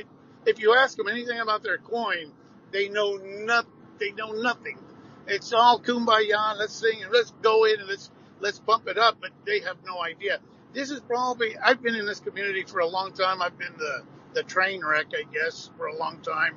And I've just kind of just stayed away for a while and I've come back in. But, yeah, we need to realize that I understand what Gladden was saying. It sounded too Prep pep rally-ish. rally. I don't know. It needs to be. Sometimes it can't all be good. Yeah, you need And I'm not skeptics. saying that somebody should always No, bring up you need something skeptics. That's negative, true. but Well, let me say yeah, this, you need to. man. I think Since you people will have more enjoy conviction, that train wreck. since you have more conviction than everybody here, Digi Dollar Awareness, I want to see you have that same conviction 4 years from now. So I can give you an exact reason why that would be the same for me. So like I've mentioned here earlier or in the last spaces where you guys met me with Green, I made my money from being a Bitcoin maxi and then truly trenching last year, right? And Mm-hmm. I learned you know similar to how I involved myself in Digibyte with talking to developers and reaching out and figuring out what the end goal is this and where if Mm-hmm. there's actual manipulation. My conviction comes because of the fact that the developers that I speak with and the people that are actually doing the back work that a lot of the Mm-hmm. community doesn't see aren't here for a bad motive. Why do I say this, bro? And why do I have such hard conviction? Because Mm-hmm. it takes a different type of mentality to sit there and dedicate Mm-hmm. hours for free. And when I used to work with developers in Solana, bro, they wouldn't. So the way that they would do a couple of the especially with the pump fund, I can't speak on it because Right. they'll remember my voice and shit, and I don't fuck with them, and they know exactly why. But when they were Mm-hmm. bundling, right? When they would bundle and shit, it wasn't your regular developer that created a token. It was big fucking node providers. It was some big fucking node providers, motherfuckers that were literally feeding hundreds of millions of dollars, bro. Were going out of their way to rug $1 million token. Right. That right there alone was enough to see for me to see like same with Theta. Like, I saw the rise. I rode Theta all the way down to all the way up to 15, and I sold out at $6, thinking that their project Mm-hmm. with NASA was going to happen. And you know what? It wasn't that. One thing that that builds my conviction in Digibyte is every time I had a question or any type of skepticism, they proved me wrong. And I think that Mm-hmm. the only other coin that I've ever felt like that in the earlier days was just Bitcoin. It was only Bitcoin. Even when even when I even tried, because I sold XRP at 50 cents. And then when I really looked at Mm-hmm. XRP and look at these guys. They release 100 billion tokens. They hold 80 billion at the beginning of the fucking coin. They are getting sued by, at the beginning when in their reception, when they were going through all their lawsuits and shit. And all of a sudden, the aim of crypto is to be fully decentralized and cut out the middleman. It's to be peer to peer, and that's it. And that's exactly what this blockchain is. If you look at XRP for an example, you're not getting that. It's Ripple. Ripple's the Mm-hmm. one that dumps on you while you keep buying. Mm-hmm. But there's nothing evolving. You go to their blockchain and they run on 20 TPS. You know what I'm saying? 20 transactions per second. And how is it that Digibyte has over, I don't know, I think right now we're averaging about 700. And look at our market cap. It just doesn't make any sense. You know what I'm saying? And that's just one example. It's not just, I'm like, I can use another example like earlier throughout this, because again, like I tell you guys, I trench, right? Or I used to, not anymore. Now I literally I've been dumping everything on Digibyte. But before with SuiLend, right? So SuiLend, basically it's a lending protocol on Sui. And what they would allow you to do is basically have a money glitch. You can turn your Sui into Sui dollars or their Sui stableback, and then you could do liquidity staking. Basically, or I guess it wouldn't be liquidity staking. It's more like yield farming, except you're not. Maybe this is a little bit more verse for you guys. I don't know how well you guys know about this, but basically you would print money out of thin air, right? And then come Mm-hmm. to find out, they run on AWS. They run on fucking Amazon. And they Right. shut people down twice, bro. Yeah, bro. And you know why they shut down? Because they didn't pay their servers. Right. You know how Right. crazy it is? Millions of fucking dollars, and these fucking assholes don't pay their servers. And everybody's like, I'm just gonna keep my money in there. Those things it really comes down on the public. They don't do their due diligence to research, and I think I think that's where we're changing. I think that's where people are now going out of their way and saying, well, if I'm gonna dump this type of money, like what is the end goal here? Like what exactly is it? Because it's not a lottery anymore, bro. The lottery in crypto, we got to be realistic. That shit is over with, bro. Maybe there might be a new meme that'll come out, and good for whoever does catch it on time. But for the most part, the trenching is dead. and it's the truth, bro. I've seen it.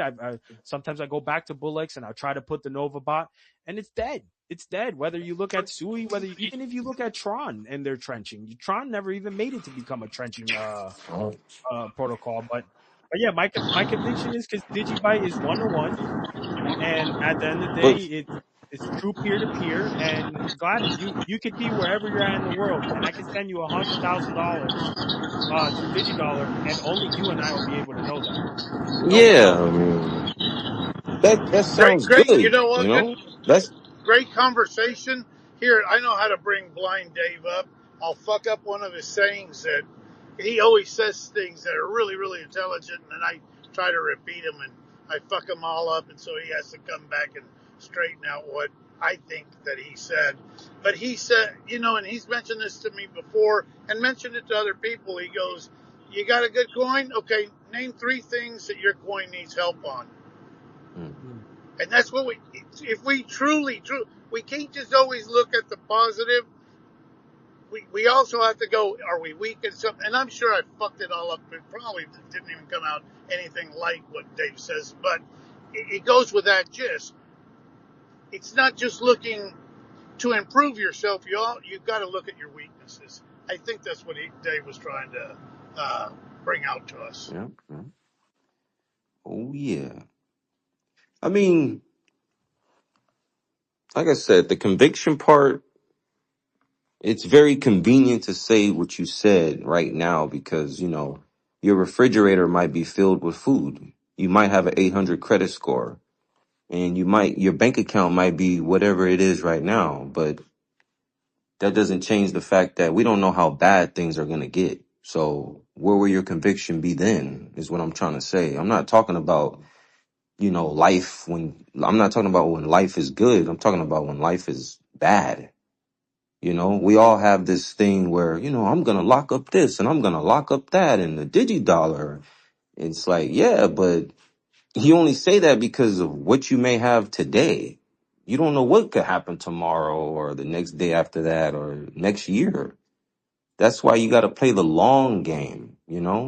Like I said, I feel like this world it was designed, it was manufactured for you to tap out, for you to give in. But it can't predict people who are fucking relentless, who won't give up and who won't tap out and who won't give in. Yeah, you know what? You're right, Gladden. Play the long game, and if it happens to be a short game, well, hallelujah, There let's you party go. and get together and have a great time. But if you're not, Gladden, you were there for a long time. We were there.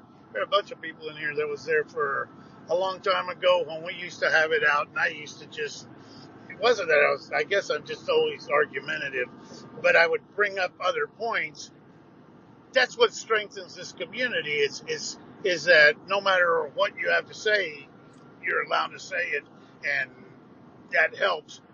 We I don't know where the hell I was going. I guess I've been driving too damn No, no, much, no. but No, you're I'll good. go You're back good. to listening.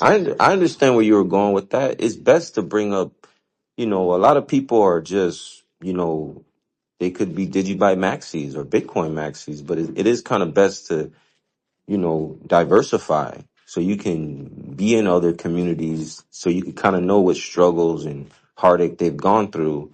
So you can kind of, compare and contrast it with the one that you feel like might be the winner. So I understand that for sure. I mean, I don't want to start name dropping, but yeah, a lot of this stuff just seems like a rerun to me. I get I've, it. No, I mean, diversification is important, right? I don't get into the diversification here only because I feel at that point you're starting to tell people basically how you make your bread. Like for instance, with me, again, the conviction goes with this is to me. I'm retired, and thankfully I was able to retire because of Bitcoin, and I look at Digibyte as being the only true, blockchain that can replace Bitcoin. It's just the only true one. That's why my convictions even. Obviously, I have diversification. That'd be right. You're not gonna go. You're not gonna put all your eggs in one basket. That's just not smart investing. And mm, it'd be a lie for me to say that. that's the only thing I hold. But Hmm. I do focus on the fact that it is true, bro. The only thing I am currently buying is Digibyte, just because I've held Solana, and I sold the top in Solana, but Solana is nothing without degenning. If you're not degenning, it ain't shit over Definitely there, the and most degenning only undervalued works. coin.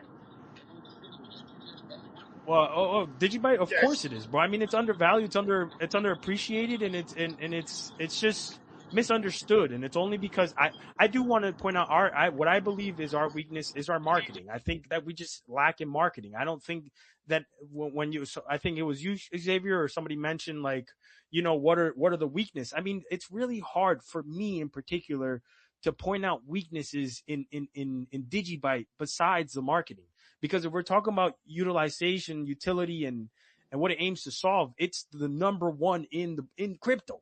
And it's really hard to debate that it's not, because whichever way you want to paint it, we can go right now, literally crypto for crypto. There's not a single one better than Digibyte. And again, it's not because I've become a Digibyte maxi. It's just when it comes down to the factual statements, that's just the truth.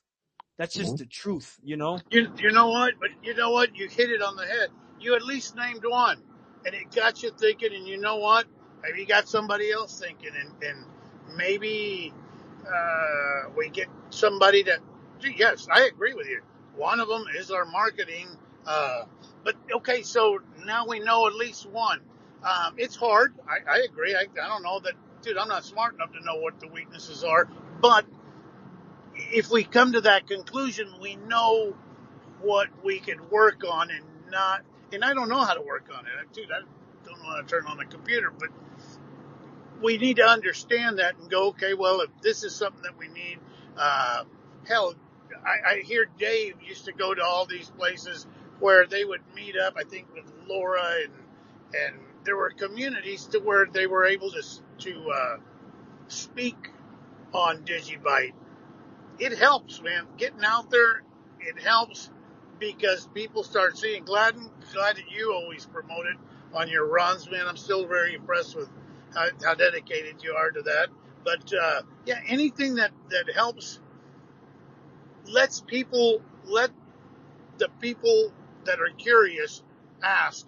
And I think we are going to soon be at a position where the value is going to come out. But we also need some kind of, I don't know if it's the movement. I don't know if it's them playing the game and letting Digibyte run a little bit. You saw what happened to Solana. Solana's a piece of shit, and they moved it. And it's gone down 10 times. And it doesn't really matter. It's still up at number 5. Not that it's a great coin. Not that it's wonderful. Take a look at Doge. We fixed Doge, and we're look at where we're at. Look where Doge is. So that part we do need to fix. And I don't know, is it a celebrity? Is it someone that truly believes? Hopefully we can Well, get that person Hey, it's to break that it's like you ice. said. It's like you said, bro. The spaces went missing, and I think that's why we're here, right? Like that's why the spaces are crucial. That's why we're coming. I mean, I'm new, right? Like, but like you said, the spaces are needed, and that might be one of the weaknesses. I can't say, right? But this is good. This is what we need. We need more of this. It can't just be within my space, and it's got to be another space. And I'm sorry, you guys, Trencher, my bad. Go ahead, bro. I know you've been trying to speak for a while. No, it's all good. I was just listening. So I wanted to point out one thing. We got to look to 2021 as an example, because what happened that year was Digibuy, like the price just exploded from like under a cent to 18 cents within months. We can look at what happened during those months as an example of what led to the price rise. First, there was a Binance listing, and immediately there was a lot of YouTubers making videos about Digibyte. There was a lot of stuff like going on that we can look at examples from marketing perspective of what led to the price increase. So we can look at that as an example. Hey, I would say, yeah, I mean, 2021, that's what happened, but it didn't happen exactly the way you said it. I could tell you how it happened. Everything else was going up and Digibuy was the laggard, you know? Like Doge was, shooting through the roof. Everything but Digibyte was running. I remember that. And it almost made you contemplate your position. So Yeah, well, that was where the biggest suppression happened. That's where you guys like, yeah, I wasn't in the space, but when that happened, like, there was a lot of exchanges that were dead ass lying, like Coinbase. Coinbase, when we were at 10, when we were at, if I'm not mistaken, we were at 5 cents. Coinbase launched. We're going to list DGB. Then they realized we're a threat to the 98% of scams that exist in the crypto world. Yeah, they're gonna try to shun us, especially when you have a number like 18 cents, bro. That, like, realistically, if they didn't have if what Coinbase was trying to do then, right? Because that, you got to remember, Coinbase was non KYC when in the pump of 2017 and the pump of 2021. They were still working on tying in their KYC and bringing in that retail that United States provided.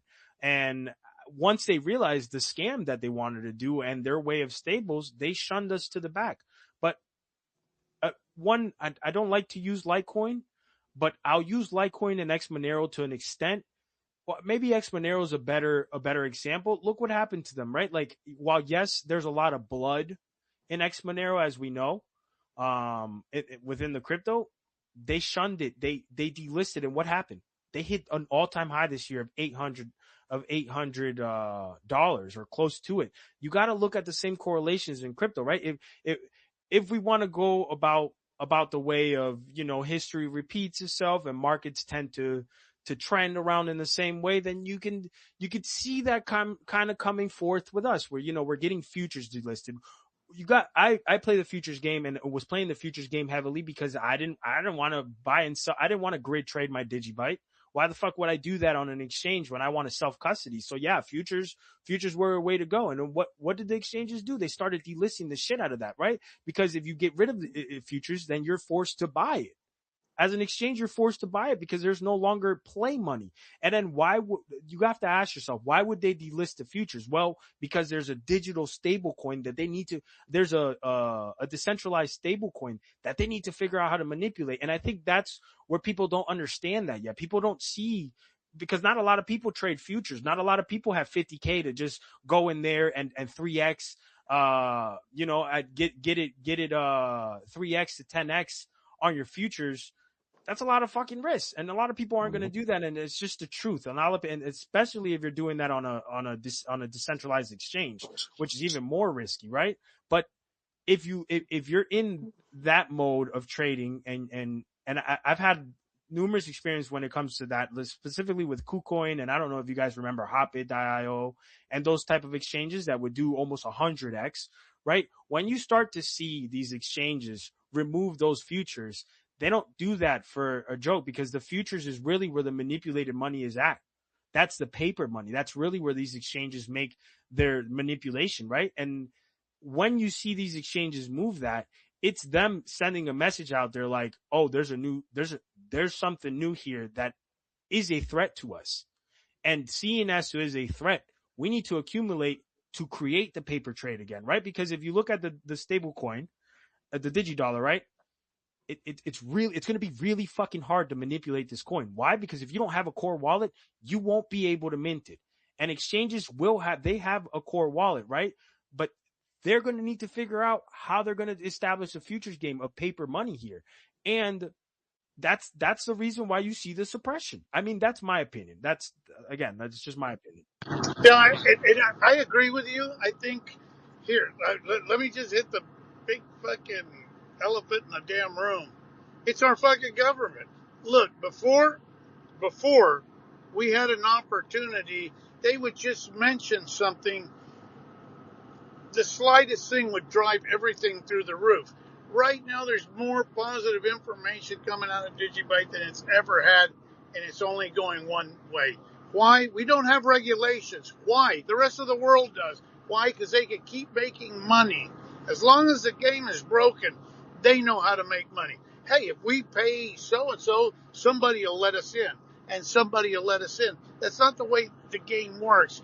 I realize the value, and eventually we will have to use something like Digibyte, but right now they'll suppress it till nobody has it. Tell me, I don't know numbers, what's retail? I mean, how much retail is truly buying right now? I know I'm tapped. I can't buy it. I'm happy with what I have, but I'm not going to go and sell blood to go get Digibyte. I'm just not at that point. And we need to realize that the biggest problem right now, it's hard to sell, I don't know, a car that's a good car, but it's not the Lamborghini, the Toyota Corolla, I because get people it. are Yeah, like, the fuck it. optics. Yeah, but it's the most reliable car, easiest to fix, most parts, most everything. It works. It'll get you there. It'll get you back, and it ain't going to put you in debt and not going to Yeah, the bankrupt you. optics is rough. I The get the that. optics suck, right? Because that's unfortunately that's what sells retail, and but again, that's something that we as a community have to change it. Unfortunately, Yeah, we got to yeah, work on it. Well, so now we've got one, maybe two things, and these are things that I didn't mean it, and I'm sure that I screwed up Dave saying, but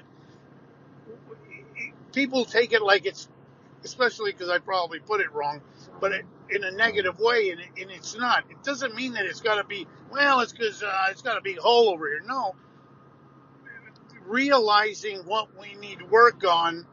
Uh, Maybe someone brainstorms. Maybe someone thinks of something. Maybe we have a gathering. It would be nice. And we show up, we meet each other, and dude, we go in deep, with everybody wearing that Digibyte t-shirt. People will start asking, who's that? What's that? I don't know how many people used to go up to Dave and Laura when they were talking about it, but it's easier to explain it when you're there than for us to try to do it on the side. Sorry. Oh yeah, yeah. that's true. That's true. And I guess right now the best thing, right, is we're the educators, and like you said, you're Xavier. You said you're not that well versed in tech and stuff like that, but you know the best way I could put it is we can educate to the best of our abilities, right? And then we can lean on each other, which is what I do think us as a community we have to start to do is really lean on each other and yeah, it's good to play devil's advocate, especially in spaces that are Digibyte, right? Because it can't just be kumbaya. But what is the fact of the matter is, like you said, this there's more information about Digibyte than there's ever been. That right there should be enough to set a flame to people's asses in this shit. You know what I'm saying? That enough is and one thing I want to mention, and I know maybe some people aren't a fan of the digital gold guy. The guy's putting us on the map a little, right? And to bridge off him, I don't want to give him too much limelight, but we have this Arizona bill, and this is the exposure that in a sense is kind of missing. And I think while the bill might not be the greatest, it should be something that for someone like you, Xavier, I'm not sure what your age is, but I'm assuming you're on the older side, closer to Dave. And maybe this might be the way to lead people in your perspective. You not might be as techie, but you might be able to lean into the political way, right? Like, hey, look at this. This is a strategic reserve that Arizona is considering. While the bill might not be the greatest, it is still an exposure for us, and it will follow suit through the rest of the states. And while yes, there is weakness at the point in our price action, we need to focus on how to spread the message the most efficiently and educated way Yes, possible. And we have it. I agree. I don't want. I mean, it's not that I don't like the gold guy. He just seems kind of fakey. I don't know. It just seems cheerleading. But whatever. You know what? I agree with you. That guy's got connections. Anybody, I think that he's done a great service to Digibyte, uh, putting it on the more out there to the regular people. Because the only thing I was doing to promote Digibyte is, dude, it's at fucking .004. Throw something at it. If it hits, if it's the undervalued coin, you're gonna fucking win. Huge. And you don't have to throw a lot at it. Let me give you some examples. Theta. Let me give you some examples. I go do your own research, and I want if you could get somebody to have 5,000, 10,000 coins, they will follow it, even though it's worth, I don't know, 10, 20, I don't know how many it is, but it gives you a reason to start following something. And I don't know if that's the trick.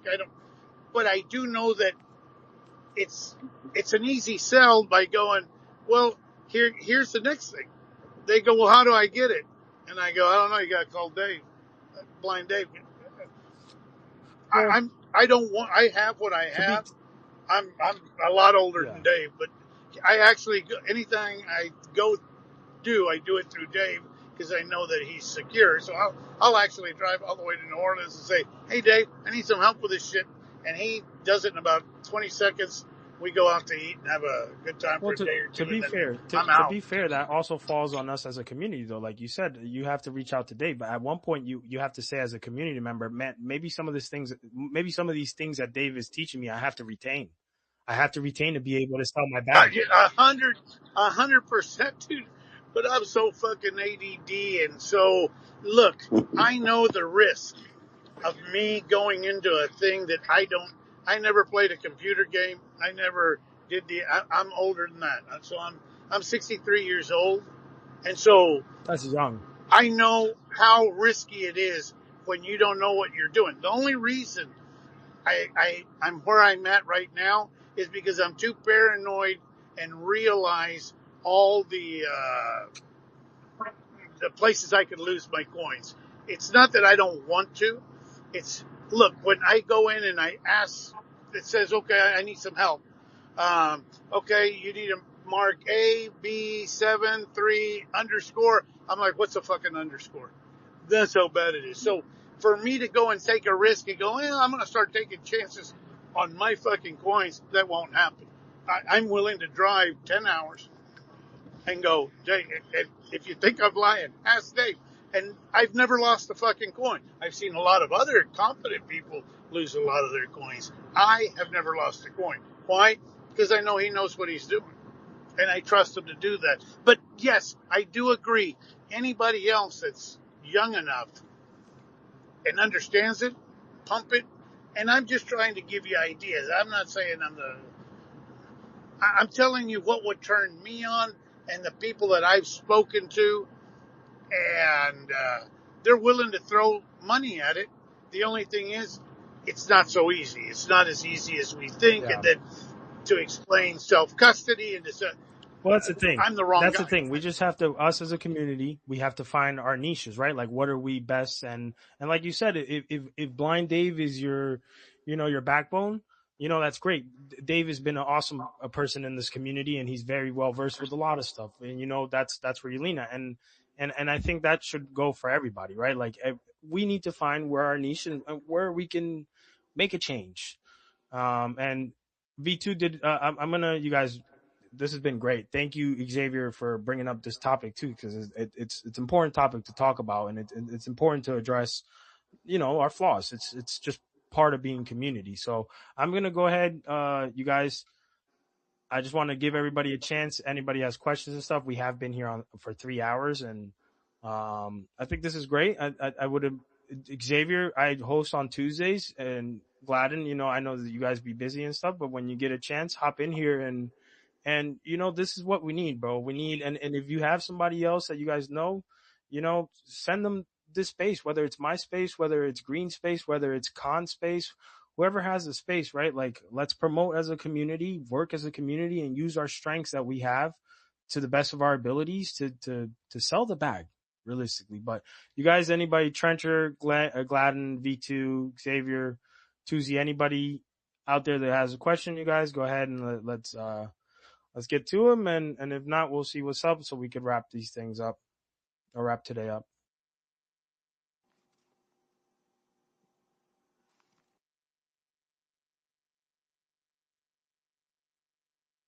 And by the way, I feel like I'm probably the biggest gambler. I'm not a gambler at heart, but I am. Put it this way, I did gamble on this because I didn't know what the hell I was doing. I was lucky. I got into the coins. I will never sell them. I don't trade my Digibyte for anything. I only accumulate. I do have a lot of other coins, some that we would probably not really like, but I'm hedged myself. And so far, the hedge is what's kept me in the game. And so I just want to say that. But you had a great show, brother. I really enjoyed it. All right. Well, thank you, Xavier. Thank you. Glad it seemed like you wanted to just chime in real quick. Oh, I wanted to give a prediction. What's up, bro? Talk to us, enlighten us real quick.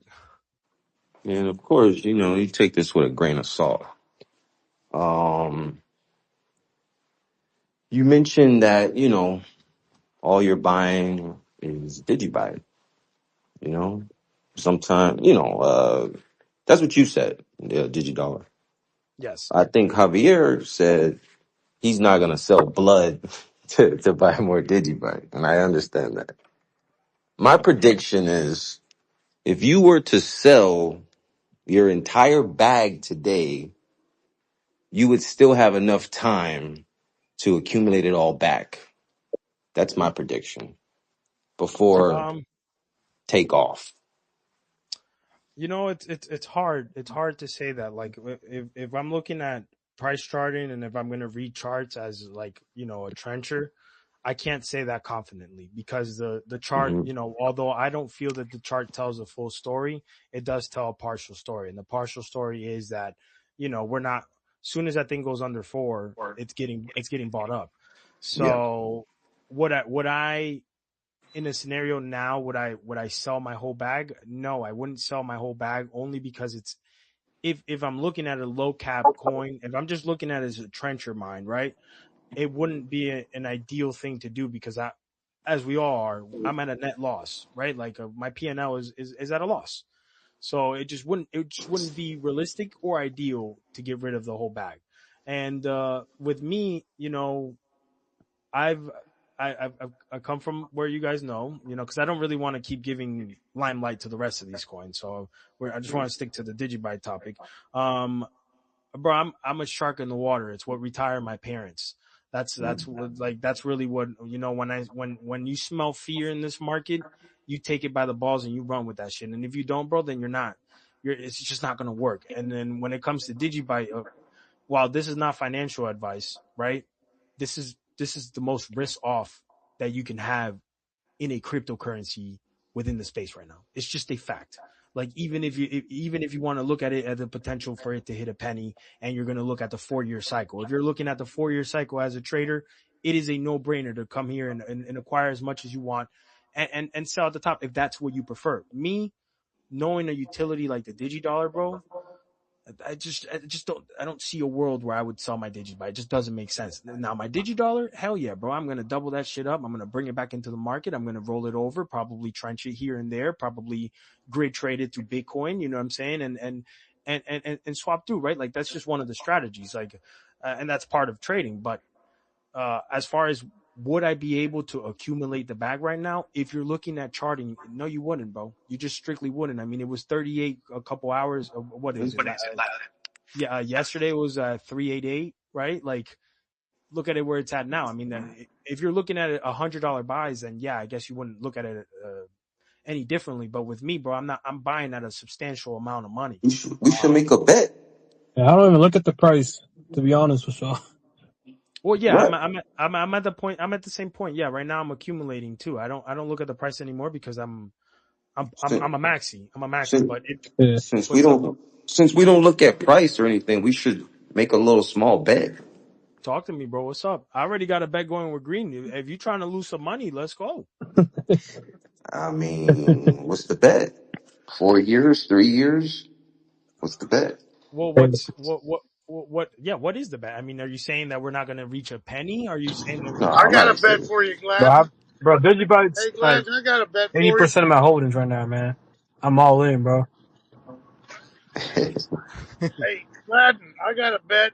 I'll run a marathon if you get on the bull. Oh shit! Uh, I don't know what the fuck our bet's gonna be, but yeah, I'm ready. I'm ready to play Hey, the game.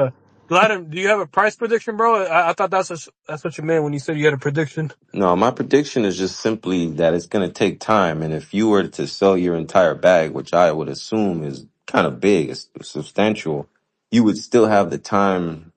You would still have enough time to accumulate it all back. That's all I'm trying to say. Is that it's Man, going to I take don't know if time. I could. I don't think I could sleep at night knowing that I sold Digibyte, bro. I'll be Yo, like, yeah, I facts. gotta go get some back, dude. Cause I've been there before. When I've been through like those periods of times where I had to sell my crypto, Mhm. but I'm like, oh shit, like I know this is gonna moon, bro. And I just spend like I just can't sleep at night, dude, knowing that That I sold. yeah, the what I if, just can't do it, bro. the what if That's part. just how strong my conviction Well, is. then, Period. I think also with well, me, well, then take one for the team. Sell it all so we can make some no, money. don't tell. No, I'm not No, No, saying bro. that. Hey Yeah, man, if anybody deserves, the appreciation is Glad, man. He's been grinding hard for like the past 4 or 5 years on YouTube making Digibyte content. Brother, you deserve, the appreciation that's about to come, man. You as hard of a worker as I've seen in the community. thank you, man. Thank you. I think another thing that I want to say is like I think that a lot of you guys may not, well, it's not you guys, but a lot of retail doesn't trade how you would think, right? Like a lot of them go out of their pocket and literally out of pocket and buying the asset. With me, I'm rolling over Bitcoin, so I'm not really like, to me it doesn't, like the way I buy it is not really any more out of my pocket. It's just rolling over from my grid trading to just accumulate more. So I'm always trading pairs. I'm always literally swapping my Bitcoin for Digibyte, and I'm doing that on a daily basis. So I think that's another reason why I don't really care for price action. I'm grid trading my Bitcoin, and then as soon as I'm getting too close to my range where I no longer feel comfortable, I take it out and I immediately swap it over to Digibyte. It's just again, not financial advice. It's just the way that I accumulate. Yeah, that's even better. That's even better. So what's the bet, man? Well, I don't know what exactly are you trying to bet price action? Like I'm not sure Nah. what you're trying to bet. I mean, we could bet that the DigiDollar launches this year. Hmm. I got 5,000 DigiDollar launches this year. Hmm. I'll bet you that it does nothing though. That it what do you, oh, so you're not betting that the DigiDollar launches. You're betting that there will be no change. Correct. Are you saying that the Digi launching will have no effect on the Digibyte price? Correct. Okay. Okay. Well, Damn, I disagree with that. I take that bet. You want to do 5,000? 5,000 DGB? I think 5,000 DGB is a lot. It just can't be like one of those I told you so bets. Nah. I don't throw shade, bro. I shit. If you want, we could put it up on Digiscope and everybody can see. Could do a prediction poll on Digiscope so everybody can join into the bet. You want to do that? I'll literally set it up. I don't really want to bet any Digibyte. I mean, Ah, so I kind of know how that. so You know what I'm saying? I kind of know how that works, right? You got to create a new wallet so people can't trace you and all this other stuff, right? I don't really want to do all that, you know? I don't know. It sounds like you're not confident in whatever you're trying to bet. No, but that's how it works, right? Once you send over a transaction, that's public, right? You can track and trace from the beginning, right? Yeah, but that's with any transaction. Yeah, but why would I want to send? Why would I do that? Like, Well, I mean, I don't know. I don't know if you have multiple wallets or multiple nodes, but yeah, but even I if you would. do, somewhere along the line, you might have made a mistake. mm, I'm not sure how to answer this. So what? My statement is simply just, why can't it just be one of those bets where I say, "Damn, I told you so." Oh, so you're not trying to actually bet. You're just trying to be like, oh, it didn't happen. I guess we Yeah, could do. Yeah. So bragging rights. I'm cool with bragging rights too, bro. Yeah, man. I'll remember your prediction, brother. for I'm sure, not. for I'm sure. not. We I'm not gonna hold you though, Gladden. I'm gonna talk hella shit though when the DigiDollar no, launches. no, no. I Like mean, if you talking I'm gonna no, talk crazy. No, I'm but just kidding. nobody loses is what I'm trying to say. I mean, there's not No, gonna be yeah, a loser in this, yeah, whether of if it course. goes my way or your way. But the bragging rights are gonna be insane. I'm telling you right now. There's not a single person Oh that's gonna yeah, hold me yeah, back yeah. from how For much shit I'm Hey, gonna talk when Digibyte hey, launches or when DigiDollar launches. it's gonna be for, this on recording, man. We gonna play back this recording when the for price sure. goes. It's a dollar, man. We gonna play this back. It's definitely recorded today, you guys. Dude, my wife's been waiting for me to go to fucking dinner. I could sit here and talk for you guys. We've been on here since 8 Eastern, so that's 9, 10, 11. That's 3 hours, bro. You guys are awesome, bro. Thank you guys. Thank you guys for spending time and choosing my space out of all the spaces that exist in Digibyte. To hang out and educate and be a skeptic and everything. You guys, thank you so much. I really do genuinely appreciate you, Gladney, Xavier, Hawkeye, YC, Trencher, V2, Digibyte, Party, Look Into My Eyes, Yug, everybody that's here, you guys. I'd like to thank you so much for taking a chance with me. I'm a new person in the community, and thank you for spending your evening listening to what we have to say, right? Because we're not talking any tech crazy stuff, but we are educating. And again, you guys, thank you so much for allowing me to speak with you guys and I guess One, valuing my opinion. one more thing. So it's that what I mentioned, and then this Arizona bill gets rejected. So I can agree with that. I do think that the Arizona bill, I mean, again, it's mostly for exposure. While the bill, like I mentioned earlier, isn't the greatest, um, I don't know though. I don't think, right. Like I don't think it'll get passed. But the way the bill is going right now, it's saying otherwise. But I if that would be a bet, yeah, I don't think though that bill would get passed. So, um, I've been doing a little bit of research into it, and the governor of Arizona, she's vetoed a bunch of crypto bills. She's only approved one, and it was like some very I forgot which one that was, but like she's vetoed like majority of them, like 90% of them. She's vetoed. So we'll see though. Yeah. Yeah. But Um, all right, you guys, bro, you guys are gonna get me killed for my wife, bro. Anything. well, it's for a I like. greater cause. I'm sure she'll understand, right? She has to. If not, she's replaceable. Let me chill. She can't hear me. Let me chill. But you guys, thank you again so much. You guys are awesome. May everybody have a God bless day. And for the better Digibyte, yo, if glad and if you're feeling froggy, you want to give up some of those Digibytes, I'm here. You can always send it this way, bro. But you guys, thank you again. I appreciate you guys. I appreciate your guys' time, and I can't stress how much I am grateful for you guys to spend your evening and give me the time to speak my opinion.